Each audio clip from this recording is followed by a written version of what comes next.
Way up, way up, way up, strong, yeah, 2025, gotta make shit bloody. I'm standing outside till the rain get muddy. My ADHD got my brain get nutty. You better say cheese when I aim it stubby. There ain't enough room for you tasteless dummies. The man on the moon, but I ain't Kid Cudi. I want the whole cake to the plate get crummy. I laugh to the bank if you think shit's funny. Throwing a grenade at the Cybertruck, flame shooting out the rims, better call a fire truck. Made a couple meals, but it's not enough. Blow a hole through a bridge truck, then I count it up. I hate when rap niggas shot size me up like I won't wipe a nigga down before I mop him up. 2017, they was blocking us. Now I'm on the charts and you bitches ain't hot as us. 50 told me how to get rich and die trying, nigga. It's about time, wasn't hitting them breaks. Fucking top 5, cause I'm in the top 3. Yo, your favorite top 5, let's get this shit straight. Funny niggas hate me, but I tell them get a line. Better open up wide, tell me how to dictate. 200-pound vest when I'm stomping on your chest. Put them on a bench press like a finna lift. I can't be denied on one of them. Look at my eyes on one of them. Ahead of my time on one of them. I'm one of them. Hey, still in my prime on one of them. Don't be surprised on one of them. Add to a mile on one of them. I'm one of them. I'm one of them ones. Can't be denied on one of them. Look at my eyes on one of them. Ahead of my time on one of them. I'm one of them. Hey, still in my prime on one of them. Don't be surprised on one of them. Add to a mile on one of them. I'm one of them. I'm one of them ones. This that shit that made a nigga wanna pop off. Breaking all the rules till I end up in a squat car. Back in high school, they all said I was an eyeball, so I kept a tool in the top drawer. The metal had me feeling like a motherfucking rock star. Back against the wall like a nigga playing dodgeball. I was in a short yellow bus getting dropped off. Chewing Adderall, getting lockjaw. Why they playing with me when a nigga waiting to squeeze and a bullet breaking their teeth and I keep on making them bleed? I got a head of disease that'll make them ache at the knees and turn a nigga brains to a double bacon with cheese. And I've been waiting to eat, you know what they waiting to see. Ain't no debating with me when I get to taking the lead. Got a couple diamonds on my chain that be making it freeze. The bullets make it rain if you try to take it from me. There's too many niggas deceiving me, but I got the millions how to learn this shit ain't what it seemed to be. And understanding what the fuck of my bitch was seeing me. I'm tired of eating competition of fucks you feeding me. I told him give me all the smoke and the puff of the greenery. I made a motherfucker choke in his lungs repeatedly. I was young, but they treated me like a bomb with a DHD. If you don't fuck with Jordan Lucas and suck my BBC bitch. I can't be denied on one of them. Look at my eyes on one of them. Ahead of my time on one of them. I'm one of them. Hey, still in my prime on one of them. Don't be surprised on one of them. Add to a mile on one of them. I'm one of them. I'm one of them ones.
What is up, YouTube? It's me, the artist at MC, and you have now embarked on a hero's journey.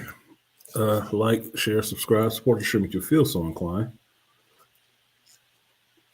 I'm going to try to make this a quick stream today because, as you will hear momentarily, I got a lot of stuff going on right now. And today, so it's an on-call stream. So,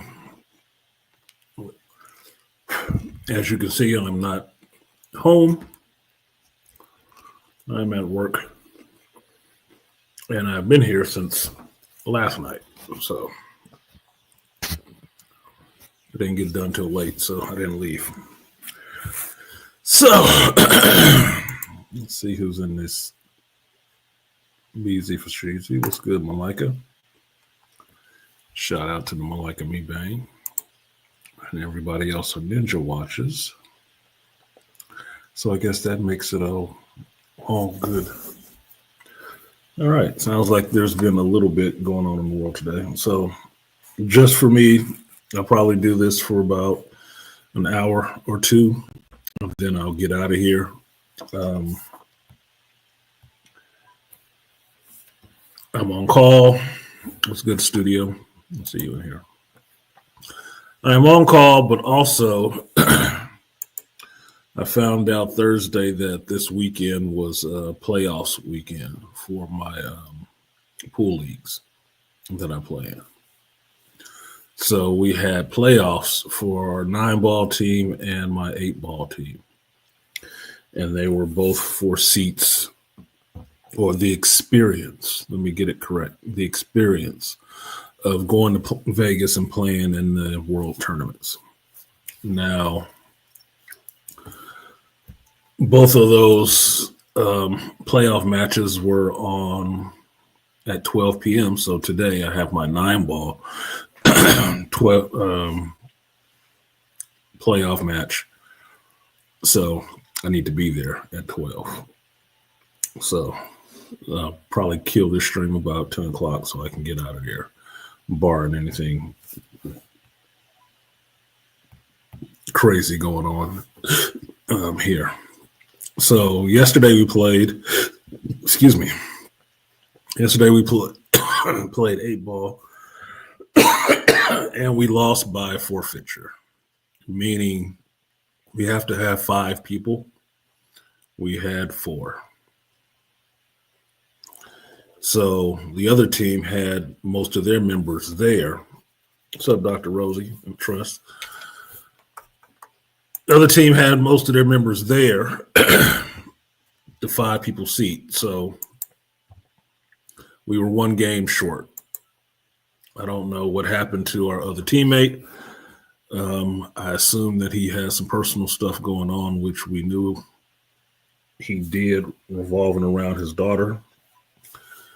Being a man who has raised a child or 2 between homes, I know how that can be stressful and impacting a man's mind to not really be able to focus on doing something fun like, shooting pool.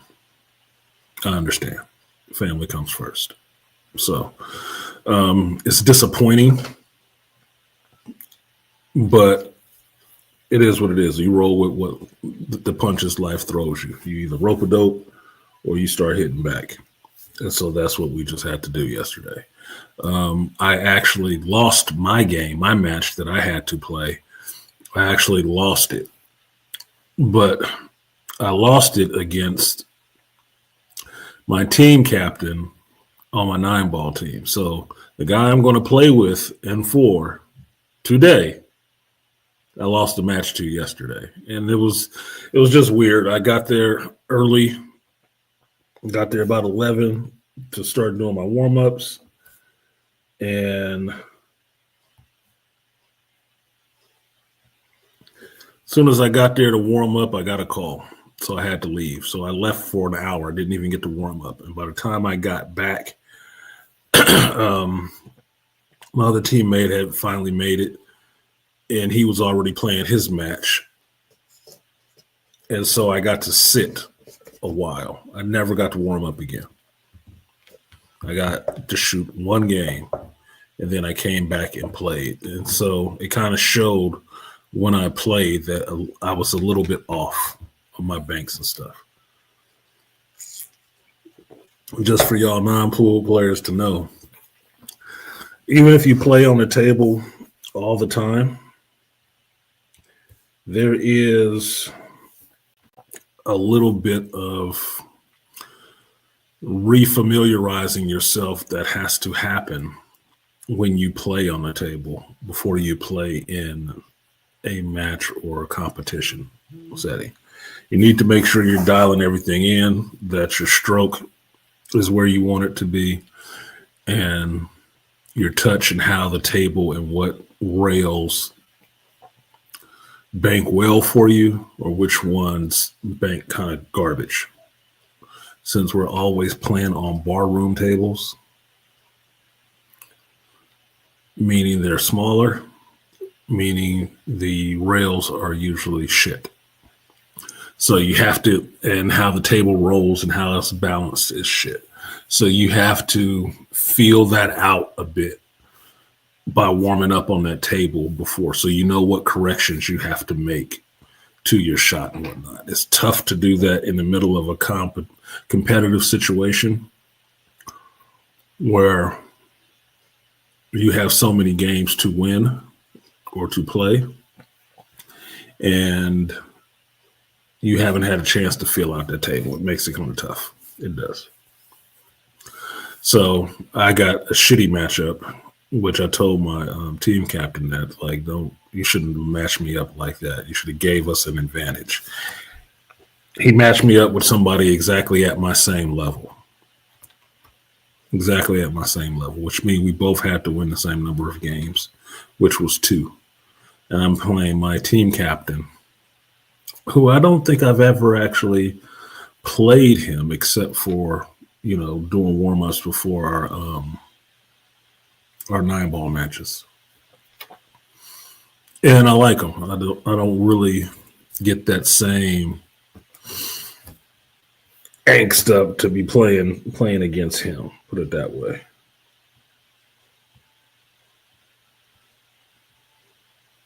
Not saying I went easy, but I was missing shots and took shots I probably wouldn't have took on other people, because in my mind I was not warmed up and I was playing. So I lost that match. One of our other players, though, Kareem, he came off the bench late, and he was making a good run. He was having a good run. He had the dude he was playing skirt, but he had to win less games. The other guy had to win more games than he did. And that's how you want the matchups going. Like, our first match, it's one of our higher skilled players. He's a level 5. And he played somebody who was a level 7. Now, I'm not casting aspersions, but they were doing some bullshit up front when I got there. Is that they had that dude marked down as only having to win 3 games, or they both only had to win 3 games. And I'm like, he is way better. His skill level is way higher. You shouldn't have to win the same number of games. And I double checked it. Thankfully, we have our app, so everybody's rankings and shit like that are in there. And I double checked it. Like, hell no. He needs 5 games. He needs to win 5 games. You need to win 2. Oh, yeah. They're trying to pull some shit, right? They're trying to pull some shit because they really get into wanting to go take that trip to Vegas. So cheating inevitably comes up. I have no love for that shit. It insults my integrity. It does. It insults my integrity. I don't like that shit, and I don't think people should win for that. So my thinking is, how it worked out is, whoever won our match between us and that team yesterday had to play again at 4 p.m. against another team from another division. And then out of those 2, that was going to be the one that went. I think they got their ass beat by the other team. I think they did. They should have gotten their ass beat by us. That's why they won by forfeiture, because we have a much stronger team. We have a much stronger team. A lot of younger, really good shooters.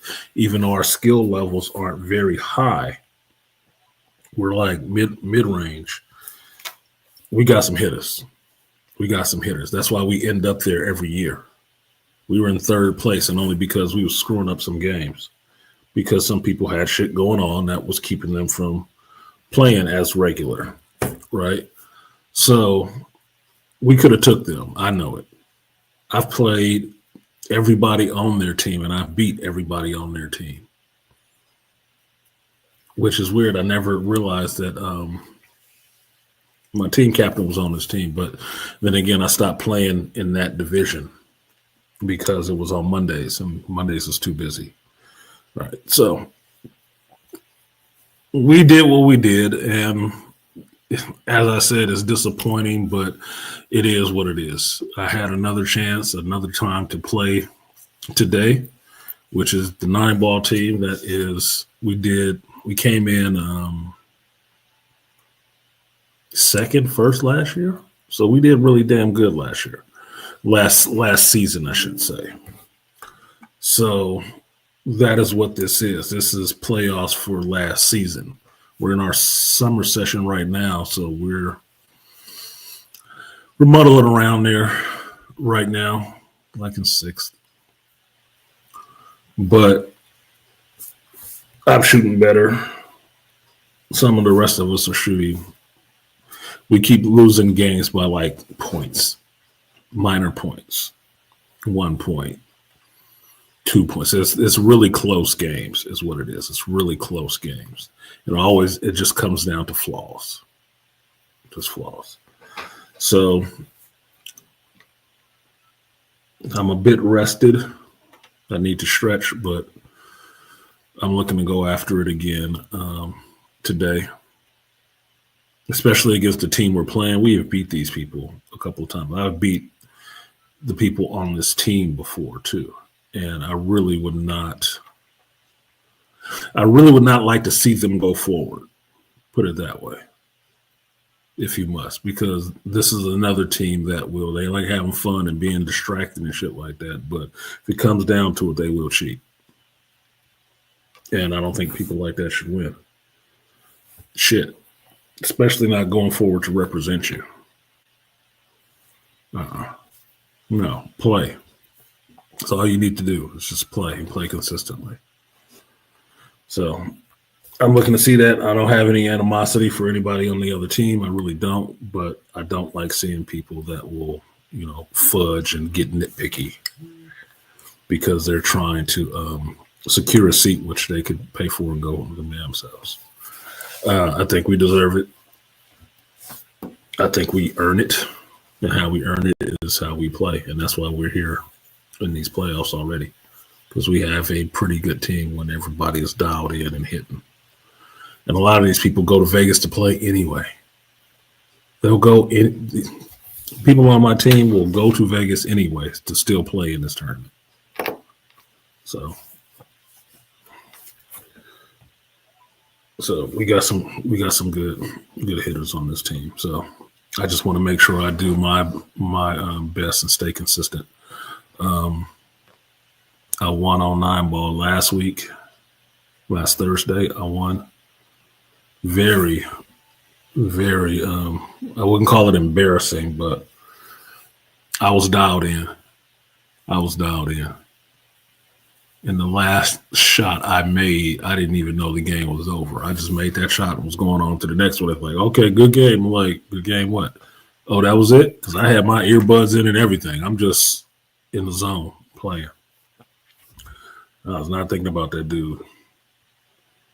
He played twice that night, so he really thought he was on it. But not like me. So I just want to keep that consistent today for my team. I think I care about the 9-ball team a little more because the captain listens. I like the captain. And I like the other members of that team. So, yeah, I want to, show up for them. So that's today. So that's why I would do a short stream today, because I need to get my mind set on that and get to that outside of dealing with the water leaks and bullshit here. What else is there? These are all updates before I get to any geek shit, just so you guys know what's going on.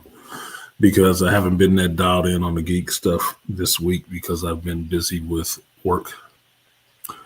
And one of the other things I have to do for work is I have to go back to Pennsylvania on Tuesday. So, your boy, what up, D. Scott? Your boy got requested by name. My presence was required back at corporate headquarters. So they asked me Thursday to come out. So I have a virtual meeting tomorrow. And then Tuesday, I'm on a plane to Pennsylvania, and I'll be there for a couple of days, and then I'll be back here in Cali on Thursday night. I'll be back here in Cali. So some good things have been happening, I believe. I don't think they call you all the way to corporate to fire your ass. That could be really embarrassing. But it's a expense paid trip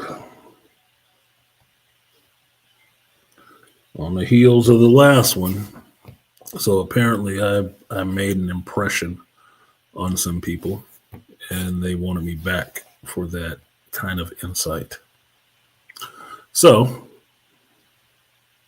it's not blowing my head up or anything like that, but it could be a good thing. I'm going to see what it is. So there have been some sour faces at my job from them announcing that last week. Oh well, I'm just being me. Unfortunately, that offends some people or frustrates them, either way.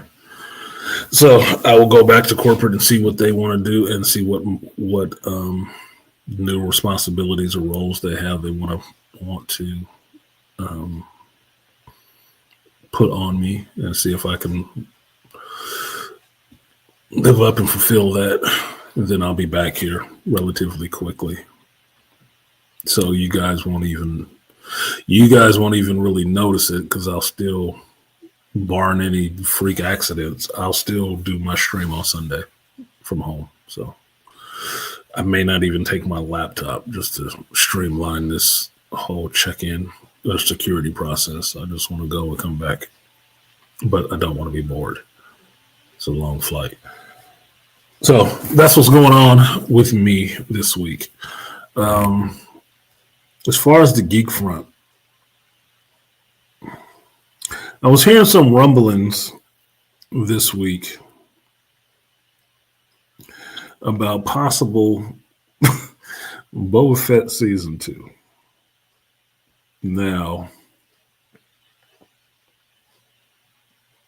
that's interesting to me on the Star Wars front, just because, and I would drop this link in case any of you guys want to come up here.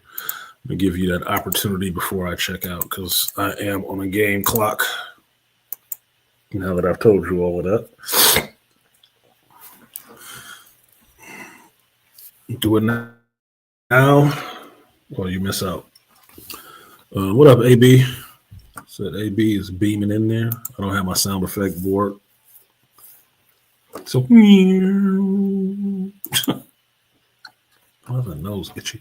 And morning, Mr. Matt. Yeah.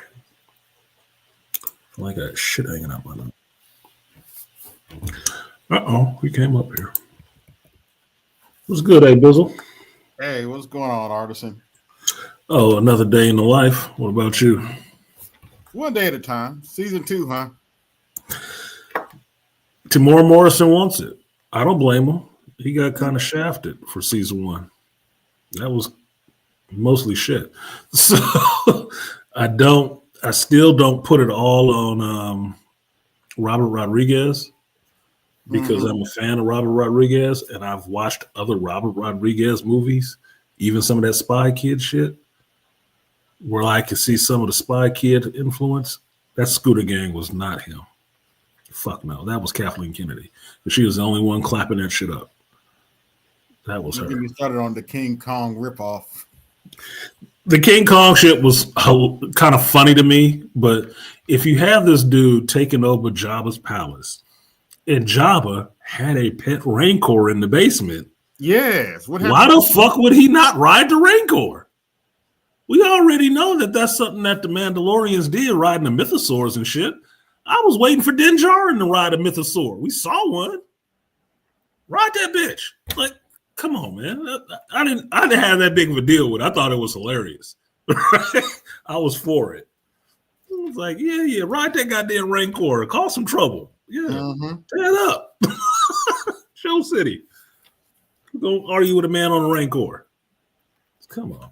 So yeah, he did a little King Kong and that shit. It was like, okay, I saw where that came from. But it was funny to me. That wasn't the most objectionable part of that fucking show to me. The most objectionable part for me was that fucking Scooter Gang and the Power Rangers on Vespas and oh boy. and him constantly walking around with his goddamn helmet off telling everybody I'm Boba Fett. Like, I think everybody knows, motherfucker. Why are you saying that? Like, why don't you, kick somebody's ass? It would have been more effective if he just kept his helmet on. Seriously. Keep your fucking helmet on. I'm tired of seeing Mandalorians' faces. Thanks, Dave Filoni. And quite frankly, we saw who he was back in Mandalorian season 2, if I'm not mistaken. Yes. I need more of that. Because that was a Robert Rodriguez episode 2. So you mean to tell me that was a hell of a good episode. So you mean to tell me between that episode and this show, Robert Rodriguez all of a sudden got completely ridiculous? That doesn't even make any sense. But I tell you this, and this is why I'd be in favor of a season 2 of Book of Boba Fett if they want to fix that shit. Take season 2 of Book of Boba Fett and take season 3 of The Mandalorian and tell me what you see that seems similar. Tell me they don't look like the same fucking show with the same dumbass shit stuck in there. Man. Jack Black and Lizzo? What does that have to do with Star Wars? King Kong ripoffs? Fuck. King Kong ripoff was in Boba Fett season 2, but then in Mandalorian season 3, you had the fucking Jurassic Park ripoff with the dinosaurs grabbing people and flying all over the place. Whose goofy ideas is this? That's KK and Dave. Hollywood directors with no ideas.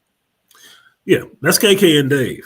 I think they scuttled me personally. I will put it on KK until now that we've seen more of how Dave operates. That was Dave in there scuttling those shows with that dumb shit in there. Oh boy. The Obi-Wan Kenobi show. That's what legacy character, not from the Clone Wars, fucked off. Book of Boba Fett, legacy character, not from the Clone Wars, fucked off. But Fennec Shand was promoted, right? I don't know who made that character up, but I would think it was Dave Filoni. And then Mandalorian season 3, Jon Favreau's character killed. Din Djarin kind of fucked off and replaced with Bo-Katan, another Dave Filoni character. Tell me if you sense the theme here.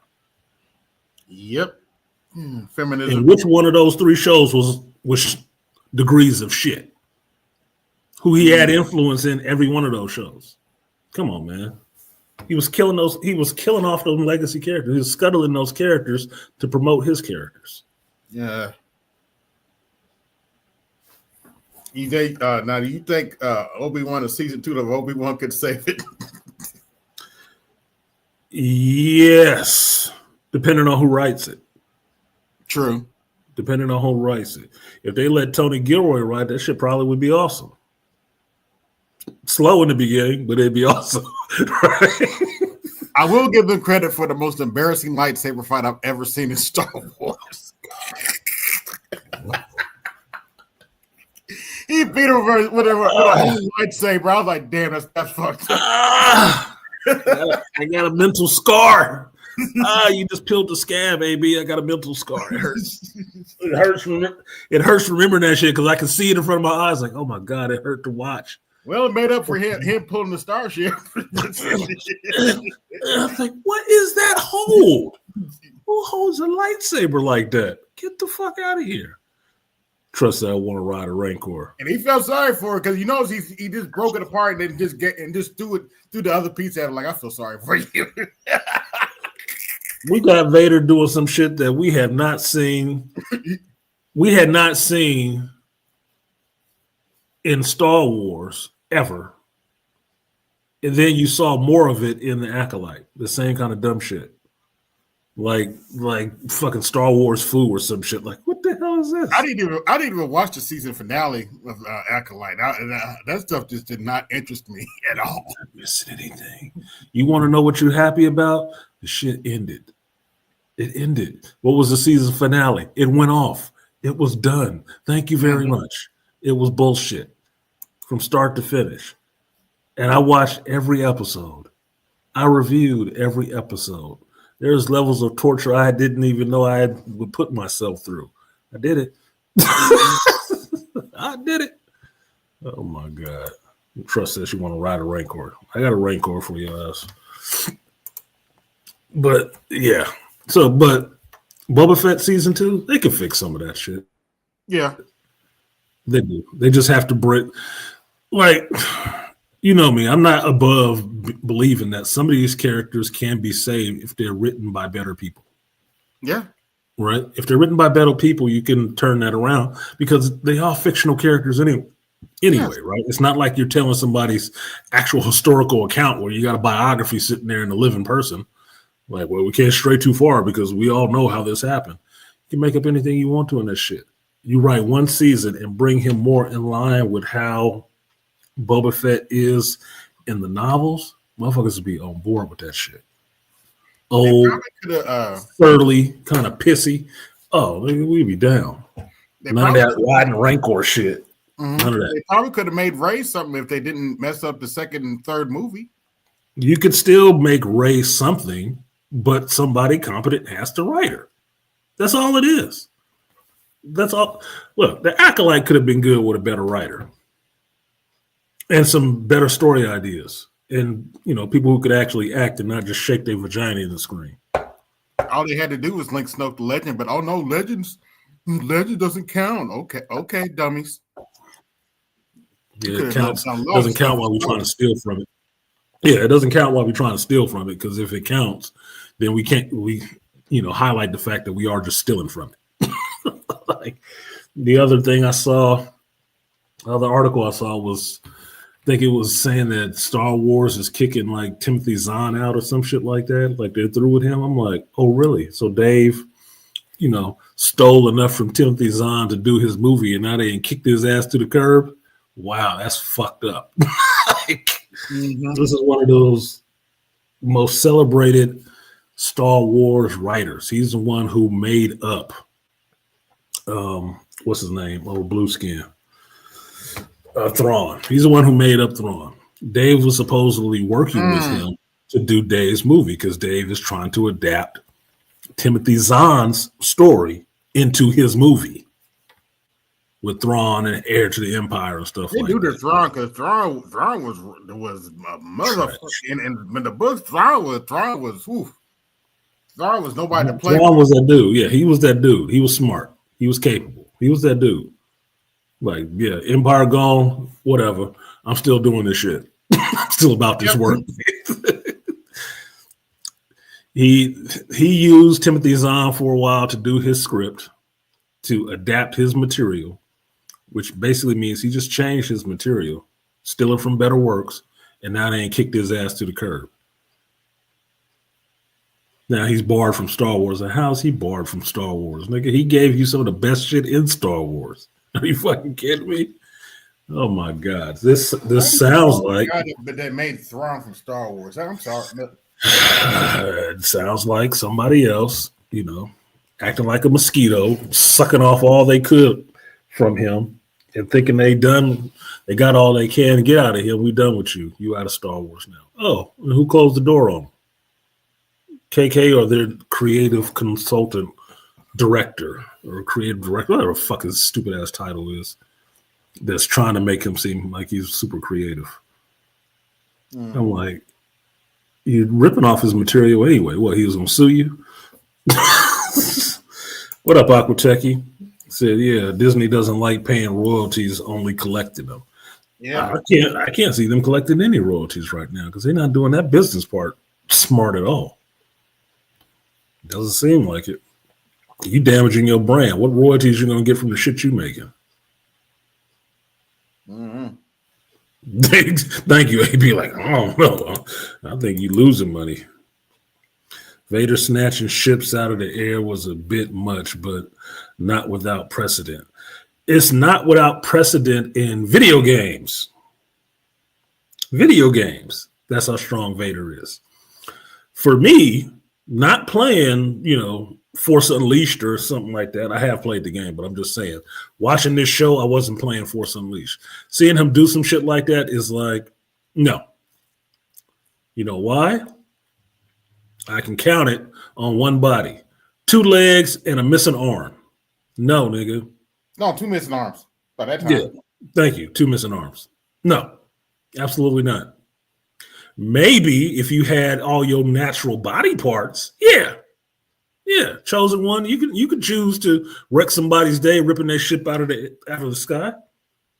I don't know how that would work, but maybe you could telekinetically. Okay, not after you lost 2 arms and 2 legs, though. You are limited and in pain. And even George has told you what his power level is after that quadruple amputation he went through. Reduced drastically. Still strong as shit, but not like that. So it works for a video game. It might have been a cool moment in a show, but even watching the show thinking, oh, that's kind of cool, but that's bullshit. It is. Because if you could do that, why would you ever end up in a lightsaber fight? Why would you? You'd never end up in a lightsaber fight. You'd be crushing people's head from a distance, let alone choking people from one starship to another. No, I'd just be crushing your fucking head. Like, what did you say? Okay, nothing. He said nothing. You would never need a lightsaber. Never. You never have to hold it.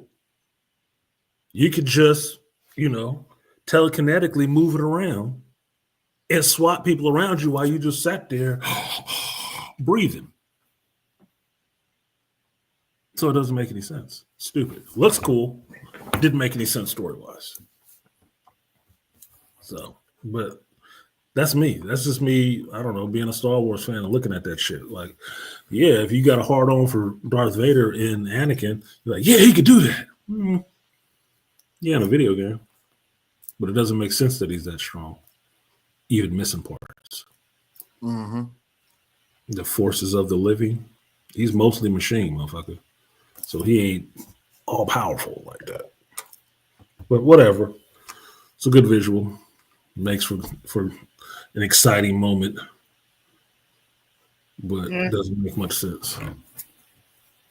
With the exception of that, exception of the worst lightsaber fight ever and that epic lightsaber fight. Missing that shit. I'm sorry. AB keep sticking that shit in there. What? Worst lightsaber fight ever until the next one. Like, Jesus Christ. Now, to be fair, that last lightsaber fight looked like a missing part of the movie. It did. I mean, part of the story because I have to give it to Hayden Christensen. He got me like, man, you didn't kill me. Then you heard Vader's side. I killed him. Yeah, I killed me. You didn't kill Anakin. I did. That was cool, but then that again was just harkening back to some shit that Dave had already done. Mm-hmm. So he not even ripping off himself. He just wanted to put himself in live action too.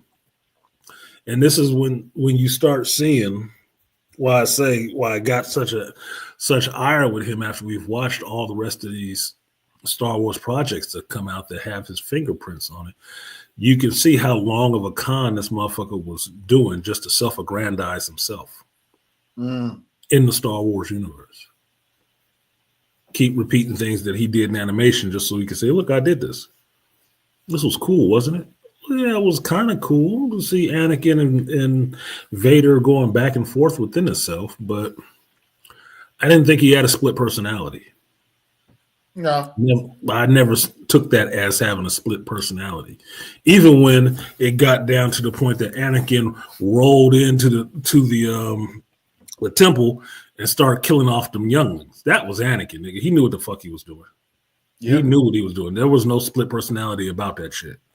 Yeah, you can take on another name, but your crimes are all the same, motherfucker. You still the same hand, doing the same shit, cutting down the same people. I don't care what you call yourself, but you knew what the hell you was doing, and there wasn't no split personality. And so that was the part. While in Obi-Wan, it was a cool scene to see Hayden playing that out between himself and letting him know, no, I killed Anakin. That was cool. And how it was shown with the light and stuff was cool. I don't see Vader as having a split personality. No. Different persona suppressed. No.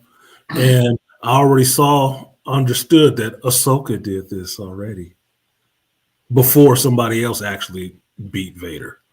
Before his son actually beat him, Ahsoka had to beat him, which is just the promotion of Ahsoka in front of Luke Skywalker every step of the way. No. So, yeah, look cool. I've always wondered, what was it like when those two met up? Luke Skywalker and Ahsoka.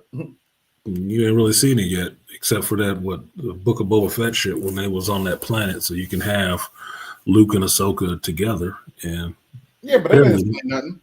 Yeah, that's what I was gonna say. But apparently, they didn't talk about shit about his father. I'm just saying. Nothing. No, they just needed to meet. They just needed to meet for him to know that, you know, she sensed the light in him way before the son did. Oh, because she was just really close, huh? Mm. Okay, whatever the fuck. Well, that's nothing new either, because remember, Padme, before she died, like she said, they're still good at him. Yeah, but that would make sense that Padme would sense that, not even being a Jedi, because she was fucking him. Yeah, and true. having his babies. I don't think Ahsoka would have felt that like that. True. Not to any certainty. His wife, yes. His son, yes, his bloodline. The little girl made up to just be his Padawan before Starkiller now? Like, come on, man. Mm-hmm. We can just keep inserting this bitch in front of everybody. Like I said, my issue with Ahsoka isn't that Ahsoka exists. My issue with Ahsoka is how Dave has force-fed her in front of every person of interest in this universe. A universe that's built on the Skywalkers now has Ahsoka stuck in front of all of them. Nothing they have done, everything that they have done that is credited to being them has now been superseded by inserting Ahsoka ahead of them doing the same shit. Mm. So this heir to the Empire stuff is just that. It's just taking Luke Skywalker out and putting Ahsoka into this whole shit with Thrawn and stuff, where she never existed. Read Timothy Zahn's story of Heir to the Empire. You know what the Legends material that Dave is basing his work on, but it doesn't exist. See if you find Ahsoka in that shit anywhere. No, because she don't fucking exist. He is inserting her, his female side self-insert into this shit to make her relevant. In the linchpin to everything. Even though people were pointing out after this Andor shit, like, oh, so where's Ahsoka during all of this stuff? Because apparently Dave didn't like Andor season 2 that much. I was like, I don't think he would, because somebody knew how to write. And they didn't want to listen to your fucking stupid ass notes. Rewatching Andor season 2, but yeah. Oh yeah, you got to finish that out, dude. You got to finish that out. Once you finish season 2 of Andor out, just roll right on into Rogue One, and then roll right on into A New Hope, and follow that shit out all the way to Mandalorian season 2. You'll see that is a good, solid block of fucking storytelling that holds up. You get the story. Like, damn, that was really fucking good. Everything else that happens after that, you can't attest to.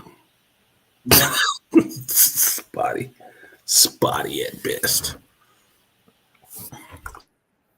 Spotty at best. I don't go boneless in the chat. Y'all can still talk. You're still here. So What else you got, AB? Because I know I wasn't watching no Star Trek, and I don't think any is on right now. I still haven't watched Section 31. I thought that was your show. I thought you was all over that. Man, I watched the first 5 minutes of that crap and like, this is not Star Trek. I'm out. Beamed out. Like the first 5 minutes, like, nope. Nah, I watched the first 5 minutes of that crap and I was like, I'm out. Nah. AB to Enterprise. One to beam up. Come out this bitch. There's no life on this I went back to watching reruns. I've even started watching Star Trek Enterprise and stuff like that, but I can't go back to Section 31. Now I'm waiting for season 3 of Strange New Worlds. Okay. Yeah, that was the one you was liking. You was liking that one. Yeah. Like a modern take on the old series, but it takes a place before and all that. Yeah, I haven't watched any of that recent Star Trek stuff. And I'm a Trekkie. I just haven't watched any of the recent stuff. Nor the Doctor Who stuff. It's just You a Doctor Who fan? Hell yeah. I'm Tom Baker on. I'm from the Tom Baker years. Onward. I love Doctor Who. They fucking killed it apparently. But it's like, I didn't mind Lower Decks, but they ended it anyway, so Lower Decks seemed like it had more of an interesting premise. That it could be fun. Lower Decks was kind of cool. I did like it. I like that show.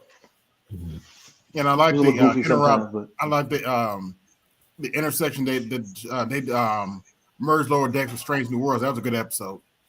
Oh, okay. Oh, they did? Oh, I didn't see that one.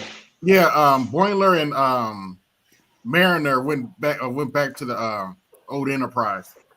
Oh, no. Oh, see, history. I like that part. That history. That's pretty cool. But yeah, that was a pretty good episode. Aquateki said, Andor is the new gold standard to which all Star Wars will be judged by. It should be. It should be. Even to those folks that don't want to consider it fucking Star Wars. Good, don't. Because it's actually good. Star Wars is shit right now. But like, why wouldn't they consider it Star Wars? Just from their standpoint, why would they not consider it? Because it doesn't have a bunch of lightsabers in it. Because nobody yanked the starship out the sky. You got background, man. Put some oil on that squeaky wheel. What up, Dr. T? Look, I stopped after Voyager as far as Star Trek. Everything else had too much feminism. I think that's what it was for me too, Dr. T, because I was sitting here thinking of like, what was the last Star Trek I saw? And the last Trek I saw was Star Trek Enterprise with Scott Bakula. And they had the Vulcan on there showing titties and shit. I was like, what do I need a titty Vulcan? I already had Kirstie Alley. What is this shit? This is just sex. I'm like, oh, fuck me. I was done after that. It was sex. It's logical. It's sex. It's just sex. It's logic. Spock's mama is human. There's a reason. Like, now, as far as Picard, season 3 is probably the only thing worth watching. As you have told me many a times. And you see, it's not because I don't value your recommendation, but you see, I have not had time to run back to that shit. I'm like, oh, but he said those 2 seasons is shit. Like, it takes season 3 for that motherfucker to get going. Like, dude, how many episodes in each season? Jesus. For the first season of Picard, maybe I think it's the 7th episode where Riker comes in, where they go to Riker and Troy's house. Maybe the season finale. The first 2 episodes of the second season and the last episode of the second season. That's the only thing. That is not an endorsement, AB. I know it's not an endorsement, but the last couple episodes of the first season. How many episodes in that season? 12? Yep. Fuck. And they want an hour piece of my investment time? Fuck you for 2 episodes at the end? Bruh, how many miles? Maybe the whole third season is worth watching, but the other 2, there's only like 2 or 3 episodes worth watching in each season. Man, that's like saying, look, if you swim through this canal of shit, Andy Dufresne, you can get out. But you're not gonna see peace until the last 200 feet. Oh, Yep. How much shit I gotta crawl through first? Holy shit. Aquateki said he pieced out after the J.J. Abrams 3 Trek films. I'm a Trek fan. I didn't mind J.J. Abrams 3 films. I actually didn't mind them at all. I didn't. Once I saw the first one and what he was doing, brightening it up, lens flares, and all the rest of that goofy shit, right? Yeah. The cast, I like the cast. Once they determined that it was an alternate universe, I was like, good. Yeah. Cool. So everything I still love exists, and he didn't fuck it up. Fine. We're over here in some alternate universe, different timeline and everything. Cool. I can rock with that. So whatever's happening over here, it should be different than what happened in the main universe, but I'll accept it. It's fine. Right. It's fine. As soon as they said that, I was like, okay, cool. I can rock with this now. But if he was saying that he was revision history in this shit, I was like, oh, hell no. I'd have had a huge problem with it. Mm-hmm. Nah, alternate universe. Go over there and I didn't mind In the Darkness either. That was a relatively decent movie. Yeah. I like Benedict Cumberbatch's Khan. Khan was sharp. He was an ass kicker. I like Ricardo Montalban too. But since they're in two separate universes, they both exist and they both awesome. I like how he fleshed out how strong Khan actually was. Oh yeah. Hell yeah. Definitely. He was whooping a Vulcan's ass, boy. Like, He's trying to put that Vulcan death grip on it. He's like, nah, this ain't happening. Nah, bro. That don't work on me. We was trained for this. Like, holy shit. That Khan had that Zod shit going on with him. Yeah. Like, bro, I was bred for this. You keep fucking around if you want to. We'll find out. I'll put it to you like this. In the Darkness, my dad is an OG Trek fan, like the original series from back in the day, right? He don't really watch like fiction movies like that. But he was like, yo, what's that Star Wars movie? Hey, put that on real quick. He watched that like In the Darkness with the Khan, like he liked that one. So I'm like, okay, if this movie can impress an OG Trek fan, if an OG fan is impressed by it, I'm like, that's a good movie. Then it's not just me being like a kid. I remember watching an old episode of the original Star Trek with Khan on it, right? Yeah. Then I remember seeing the movie Star Trek II: The Wrath of Khan in theaters. Right? Remember seeing it in theaters. That shit was putting me off. That's when I had to figure out who this Khan dude was because I saw the rerun after, right? Right. Like, that's a bad fucking dude right there. Seeing JJ's version of it, I like that one even more. Like, oh yeah, this really played up. He is smart. He is physical. Ricardo Montalban was a little older, but he had the little beefy Latino chest out there. I was like, this motherfucker was about it. That movie was when the New Age Spock asked old Spock, have you ever heard anybody named Connor? And you just see the look on the Spock like shit. He's like, okay, I know I told you that I wasn't gonna say your future, but yeah, you need to watch this motherfucker. Yeah. I told you I'd ruin the future, but no. He's a dangerous motherfucker.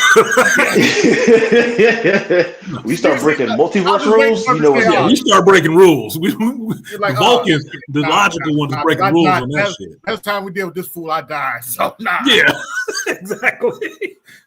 Hey, you ever heard of Khan? Only this time Kirk died and they brought him back. Yeah, have I heard of Khan? That motherfucker here, kill him on sight. We play no games with Khan. No. He is the most dangerous adversary we ever faced. No, don't take him lightly. He is that on site. He is that on site dude. They ever do a fourth movie because they did leave it open. If they ever do a fourth movie, they need to bring Khan back. I don't know if Benedict Cumberbatch should do it now. He's too busy playing Doctor Strange. But hell, I watch Khan again if he's gonna come back kicking people ass and shit. Yeah. But they left it open because they put him back in the pod. Yeah, it's true. They can always defrost his ass.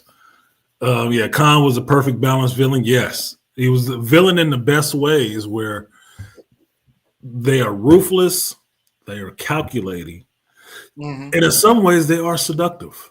Yeah, in some ways they are seductive. That they can talk to you and tell you that their side of it. You be like, yeah, Connie, I'm kind of feeling you. Let's fuck off the Federation. Let's destroy the block. Like this motherfucker got a point, man. He making sense. Like he's not Let's winning explore these yet, options. but I'm feeling him. Like I can agree. I can understand that when Hollywood actually knew how to write a goddamn villain. Oh my God, yes. Which is the problem in all across media is they don't know how to write a damn decent villain. And you watched it. You watch enough of this shit like I do, Beasley. When you look at all of the different media that there's 4 of us on the panel right now, and everybody in the chat. All of y'all watch a bunch of different shows. Some of us overlap in the shows that we watch, but some of us watch some shit that nobody is watching. The stuff that you find that is bad to you as an audience member, what usually is the main problem? Fucking writing. Yes. Fucking writing. Who is writing this shit? What age group is writing this shit?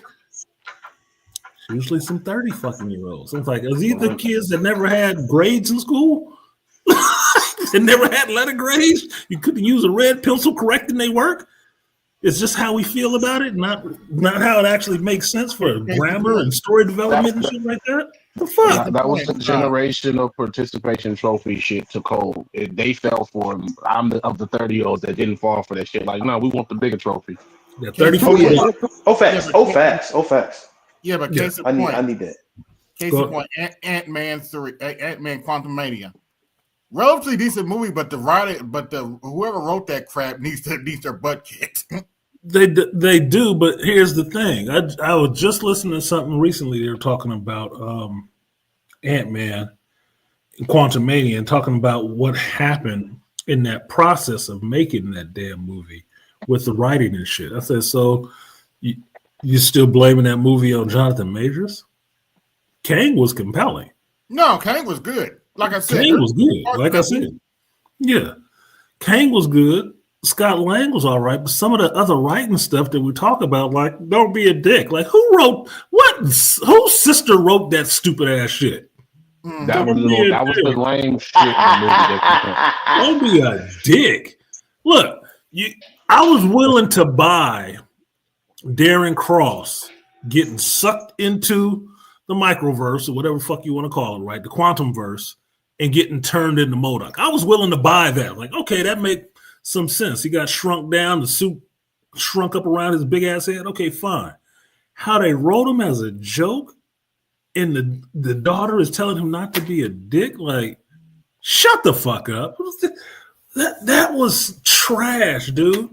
I can imagine being an actor and being an actor that cares about the craft that you're doing. Right. And being on a set for a movie, a big budget movie, and you're sitting there reading your sheet, your lines, and this is the line you have to deliver, and somebody has to deliver this to you, and you're supposed to respond to that. Well, I don't be a dick. Like, bruh, it's for the bag. It's for the bag. It's for the bag. Yeah, exactly. At this point, like, this is my fucking line. How much are they paying me for this shit? This is just for the fucking bag. And you see, that's the problem with. I better hope this not fuck up my career. This better not fuck up my career. Nah, because he went from generation what's that movie? What's the vampire? The Strain. He went from that show, which is a relatively good show. I like that show. Oh yeah, The Strain. That was awesome. Yeah, The Strain. The Strain was a good show. Even in the first Ant-Man movie, he was not. Darren was not somebody to be fucked with. He was Hank and Hank and what's his name was low key scared of him. Like Hope, he was low key scared of him. Darren Cross in the comics, you're low key scared of him because he turned into this big purple thing or whatever the fuck. Forgot what other ability he had, but he's a problem. So I was fine with that. The character was in there. They changed him into the yellow jacket thing. He has an actual reason for being pissed off. Like, yeah, you sucked me down to this thing, but I didn't die, bitch. I'm back. Yeah, have the little murder droid be the murder droid, not be, I don't want to be a dick. What? A retard in a helmet? But that's what they do. That's what they've been doing. I don't even like MODOK, and that sucked. No, but that's what they've been doing. All of their villains, they turn all of their fucking villains into freaking punchlines. Like you like. Let's talk about that atrocity She-Hulk with you introducing the Wrecking Crew. The Wrecking Crew are formidable. Why are you having them as a punchline? Because the Wrecking Crew looks goofy. they look goofy, but when you understand they got like ex-guardian strength and shit like that, you take them more seriously. And that motherfucker jump out with a crowbar or something like that and start whooping your ass. Like, okay, this is kind of record. It's kind of a problem, man. What's his name? Thunderball hit your ass. Yeah, Thunderball. Okay, yeah, it's over. Okay, you start when Thor said, "No, these are mighty foes." And Thor start talking about them, then you understand, like, okay, they could be a problem. They look goofy as shit. Yeah, like they showed them on the Earth Mightiest Heroes cartoon when Thor had to show up. He said, "No," he said they said that they look kind of goofy. He said, "No, they are actually pretty formidable. They have been blessed by Asgardian magic, so you need to take them seriously." And then hear that battle cry. Serious. Trust says some of us get our recommendations on what to watch here. Do you? I thought that was just a really small group of y'all, like a handful. Mm-hmm. I know some other people do. I was enjoying these brothers Double Toasted. They did a 2-part review, a retro review of Jim Cotta. I was like, yes, I like it when people listen. Because me and Dan said was just joking about that shit. Then that next fucking week, they was doing a Jim Cotta review. I'm like, who the fuck was thinking about Jim Cotta? Come on, man. That's awesome. That's awesome. I watched that shit too because I hadn't seen Jim Cotta in a while, but listening to their review on it, it was funny as hell because they was just roasting the shit out of it. And it was ripe for roasting. It was ripe for it. But that's a classic movie. It's a classic movie. You got Richard Norton in that shit. Come on, man. Writing is what did Trust say? Or excuse me, Aquateki said. Writing is the foundation of all stories told. Yes. Yeah. I was listening to somebody's interview with James Gunn, and they were making a big deal how James Gunn was taking shots at Marvel. And what the article was saying was that James was talking about how he's doing things differently at DC, and that he would not start a movie without a script. I'm like, yeah, well, that makes sense because that's the main problem with most of this Marvel shit. I said, why would we start movies without scripts? Yeah. Yes, they never have a finished script. Doomsday that's why. Finished script.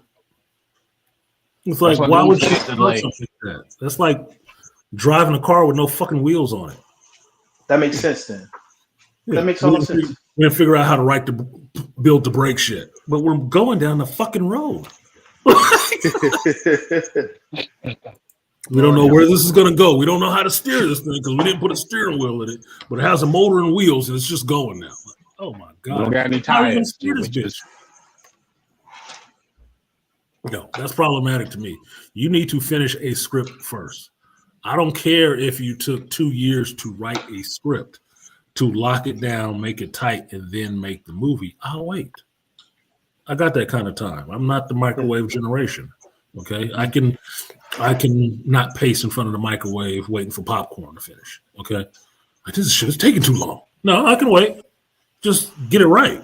That's all I want. Yeah. I want some decent fucking writing because decent writing means it can be animated, it can be live action, it could just be on printed page. It'll still be good. It'll still be good. It'll still be awesome regardless. Mm-hmm. Yeah, but that's why it seems like. Go ahead. That's why I'm saying that's why it all makes sense now. I didn't know that they'd be starting with no scripts. That the movies seem disjointed. Like there's too many voices in the room at a crucial point where in a finished script, it's like, no, here's the direction. We already know the direction. And so we can go from there versus like, well, it could go here if we do this, or it could go here and it just start branching out in these wild timelines or these wild branches. Like, how did we get here? If you look at the beginning of the movie, you take a scene from like towards the end, it's like these look like two different movies. Like you could tell, like you could kind of see over time how like the thought process of too many different voices who don't know what the hell they're talking about starting to get in and starting just changing stuff. Yeah. Well, that's because that's what happens when you start doing things based off of bullet points. Because one of the most tragic things I heard from Marvel initially was that one, they never really have a full script before they start filming. The other thing is that they start filming all the action scenes first. And I'm like, well, what's the story leading up to the action? What's the story leading up to the action? What is the point of the action? You don't know yet? You ain't wrote it yet? So are we working backwards? Apparently. Like, I got this cool scene I want, and now we can write for how we get to that scene. They ain't got no excuse now either. They got Chat GPT now. You can just modify that motherfucker and keep it moving. But anyway. I'm saying. No, that just ain't problematic to me. It seemed backwards to me. Artists in the Wrecking Crew was like the NWO wrestling in the 1990s. Yeah, they were. Came in with that wolf pack. Woo! Wrecking bar. I love that theme music, though. Yeah. What up, Blood Boiling? He said they made Ultron into a joke in Age of Ultron MCU. When I saw the first teaser, I expected Ultron to be menacing, if not terrifying villain.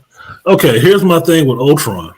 I like James Spader as Ultron, but being that this Ultron was based on Tony Stark and the original Ultron is based on Hank Pym created it, he had a menacing vibe, but it was more in that sarcastic, snarky way.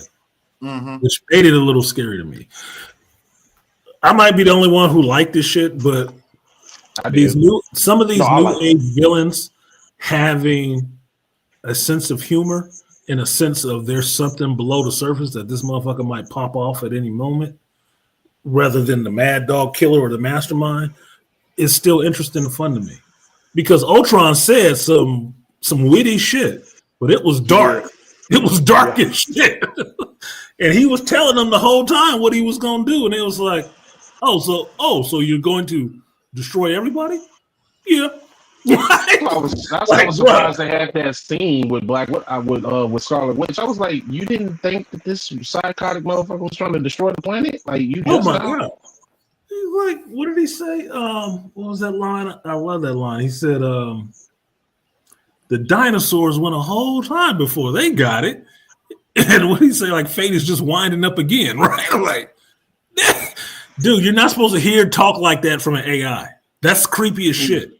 Yeah. When your chat GPT starts talking to you like James Spader Ultron, your ass will be scared for your life. Nope. Think he planning to take me out? Oh, the plan has already been in motion. You are getting taken out. There's no planning. He's already implemented this shit. This is happening. No, wait. There is no, and there is no wait. Yeah. It's happening. Yeah, so I didn't mind. I like James Spader. If you've watched James Spader when he was young in movies and stuff like that, that was his ass. He was always that kind of smarmy motherfucker. Always. He was always cool, always would talk to you and shit like that, but you know this nigga was not cool at all. He was controlled, but yeah, I'm gonna kick your ass. Like, really, nigga? he was kind of cool, but you knew something was right there. It was right there below the surface. There was threats. It didn't matter how cool he said that shit. There was threats made. Mm-hmm. No scripts explains half the Marvel goofiness. Yeah, half, 3/4. Yeah, you look at the stuff that's really good. When you look at the stuff that was really good in Marvel, what do you see happening? I had a fucking script, or at least an idea. I'm about to beam out. I'll catch you later. All right, AB, beaming out. I don't have a sound effect. One to beam up. That was the AB Media. Appreciate you, AB, the man in the Federation. Instant Media. Should get upgraded for all the due diligence you're doing in the Star Trek universe, man. We got to get you up from Ensign. Lieutenant Commander. he been Lieutenant Commander AB Bizzle. Right? Yes, sir. I don't know if I want to make you an admiral to have all that bureaucracy, but increase. Well, ensigns are the red shirts, right? What's that? Ensigns are the red or the blue. Ensign will be the person driving the ship like Wesley Crusher. No, I'm saying they're blue, right? He's blue. No, blue is medical. AB would be more tech. He a tech dude, so he wearing the Jordy colors, the yellow shirts. Okay. The yellow shirt. He ain't the Oh one getting killed. yeah. Yeah, he not the ones getting killed. Yeah. He'll be on the away team giving you the technical update of like, yep, Tricorder said this is fucked up here. I'm not on the science side, but you need something built. You do. I'm not going down. I'm not going down that planet, but you are. Yeah, I'm going down to that planet. But when it's time to get the fuck out of here, I'll be the one at the helm. It's kind of like that line. Power, man. It's kind of like that line in Boomerang with Eddie Murphy when he was talking about now why does such and such not know he's gonna get killed? Does he not know that when he's not the tech guy, he's not a medic, so he know that 4 of them going down, 3 coming back. Yeah, I'm not Yeoman Bowman. I wouldn't go down there. I count the shirts. I'm not going. Yeah. One too many shirts, red shirts, man. You going down? They're not killing Kirk and Spock, so why are you going? Kirk, Spock, and Bones. I'm not going. Like you, who wants to volunteer? Not me. Not me. And we need to volunteer for this mission. Every time they go down there with Kirk and Spock, somebody don't come back. Man, all hell the red shirts. Yeah, the red shirts. Especially if you're not that hot. If you're like just kind of mid looking, oh, you're dead. Yeah. You're cooked. If you're super hot, you might survive. It was funny as hell, Aquatechie. Back when we had the shop, I think it was a free comic book day. And this family, one of the families came in to the shop and they had just had a baby. And the baby had a red shirt onesie or some shit like that on. I looked in there and like, oh, that's fucked up. Like, now we know who ain't making it back from this away team, this away mission to the comic shop. The baby ain't coming back. The baby in the red shirt, man. That's fucked up. You could have just aborted it. Like, the fuck? Oh my god. Dude, the jokes wrote themselves. They was Trekkies too. They put that baby in that shit. Dang, that's crazy. You know what this means, don't you? Yeah, you know what this means. You letting everybody know right now. Every away mission from your home base means this baby cannot. Let them know how you feel about your child, huh? And get that motherfucker a complex. Thanks. If you're not Scotty, good luck. Yeah, if you're not Scotty, good luck to you. Because Scotty, the miracle worker, man, you are not. You are not. You might be one of the motherfuckers just working down there in engineering, getting blown off of a catwalk or something. Oh no, those guys! Oh, the randos! Shout out to the randos! The fucking rando techies. Soon as the shot shake, sparks fly. Ooh, sorry, buddy. The defensive shields are down. How do you know the shields are down? You see that motherfucker up there? We just lost him. I don't even know who the hell he is. He floating out of space right now.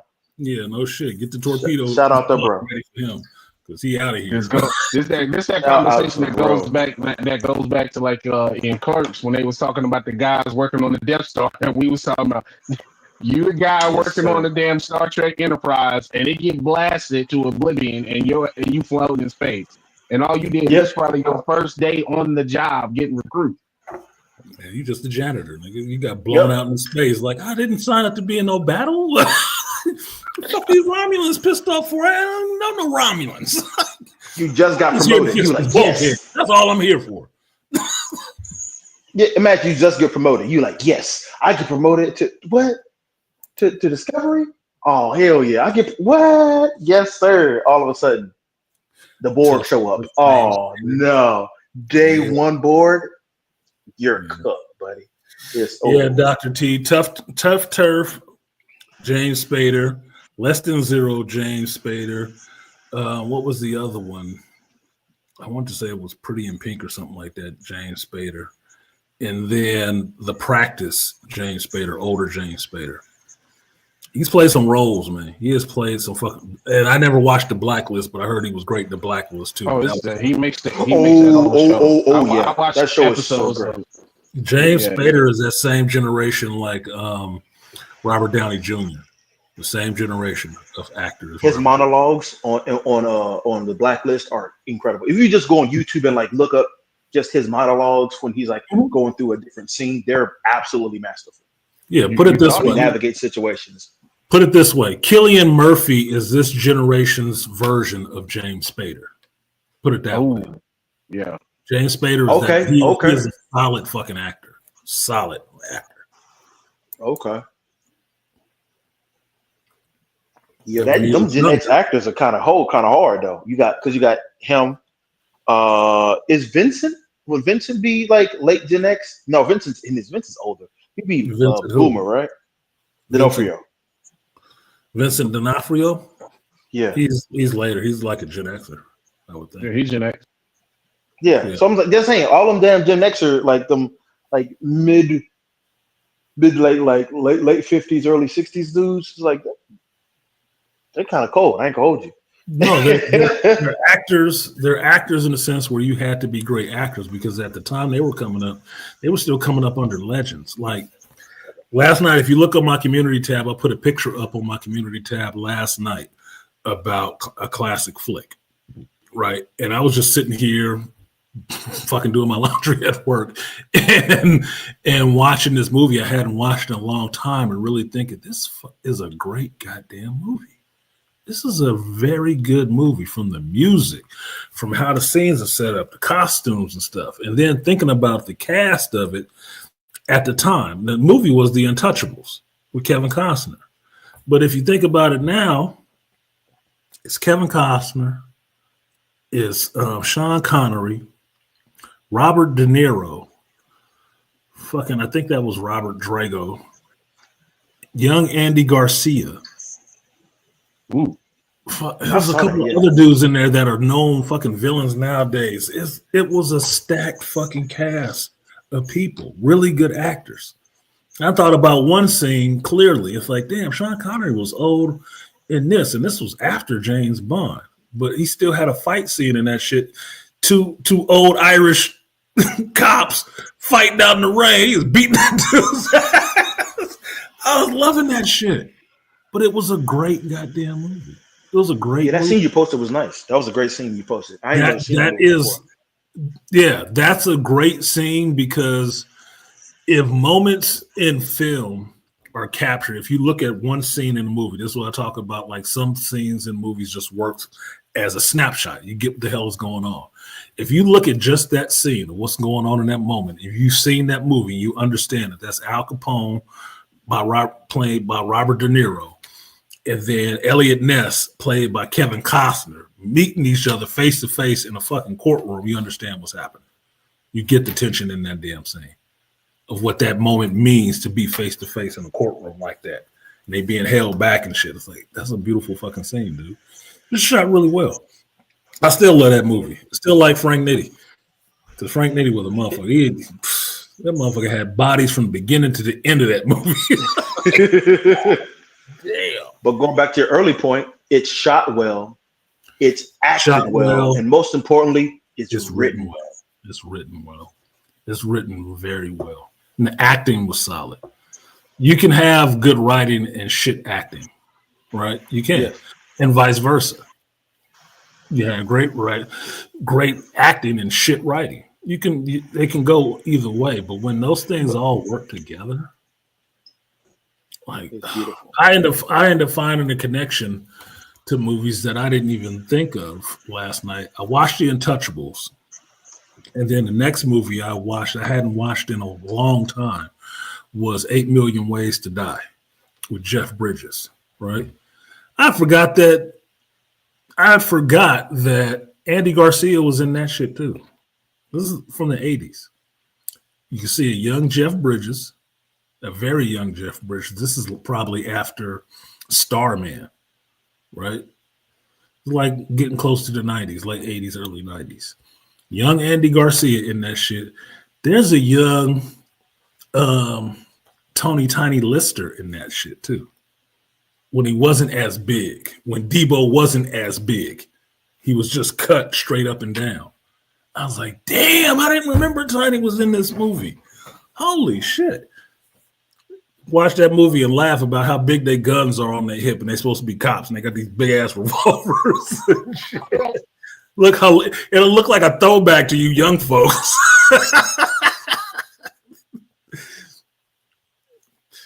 But it was fun to watch that shit and see him trading lines with Jeff Bridges and how they wrote that shit. because it sounds chaotic. Like they constantly talk to each other, but what it is, I think, is that they're letting scenes just run, and the actors are just feeding off each other the whole time. So what Andy Garcia does in most of his scenes is he's right here face to face with somebody, but you're always getting them on his profile, and he in their face and just saying shit to them, and it's always controlled fucking anger, like he either high or drunk or something like that, but he a money dude. But he got intense threats, veiled threats that's happening the whole time. But it seems like they just interacting with each other, because the one scene in that shit, it happens in LA. They standing outside and they talking business, eating fucking snow cones. I was like, they gotta be the dumbest scene in the fucking film. Because they exchanging some real barbs. The two characters are exchanging some real barbs with each other, talking about buying drugs and shit like that, or who killed this prostitute, right? But they're sitting there eating snow cones at the time. Like, this had to be a pain in the ass to shoot out in broad daylight, a fucking melting ass snow cone in your hand. This is stupid. Like I said, The Untouchables, directed by the late great Brian De Palma. That was a great movie. He did his damn job on that.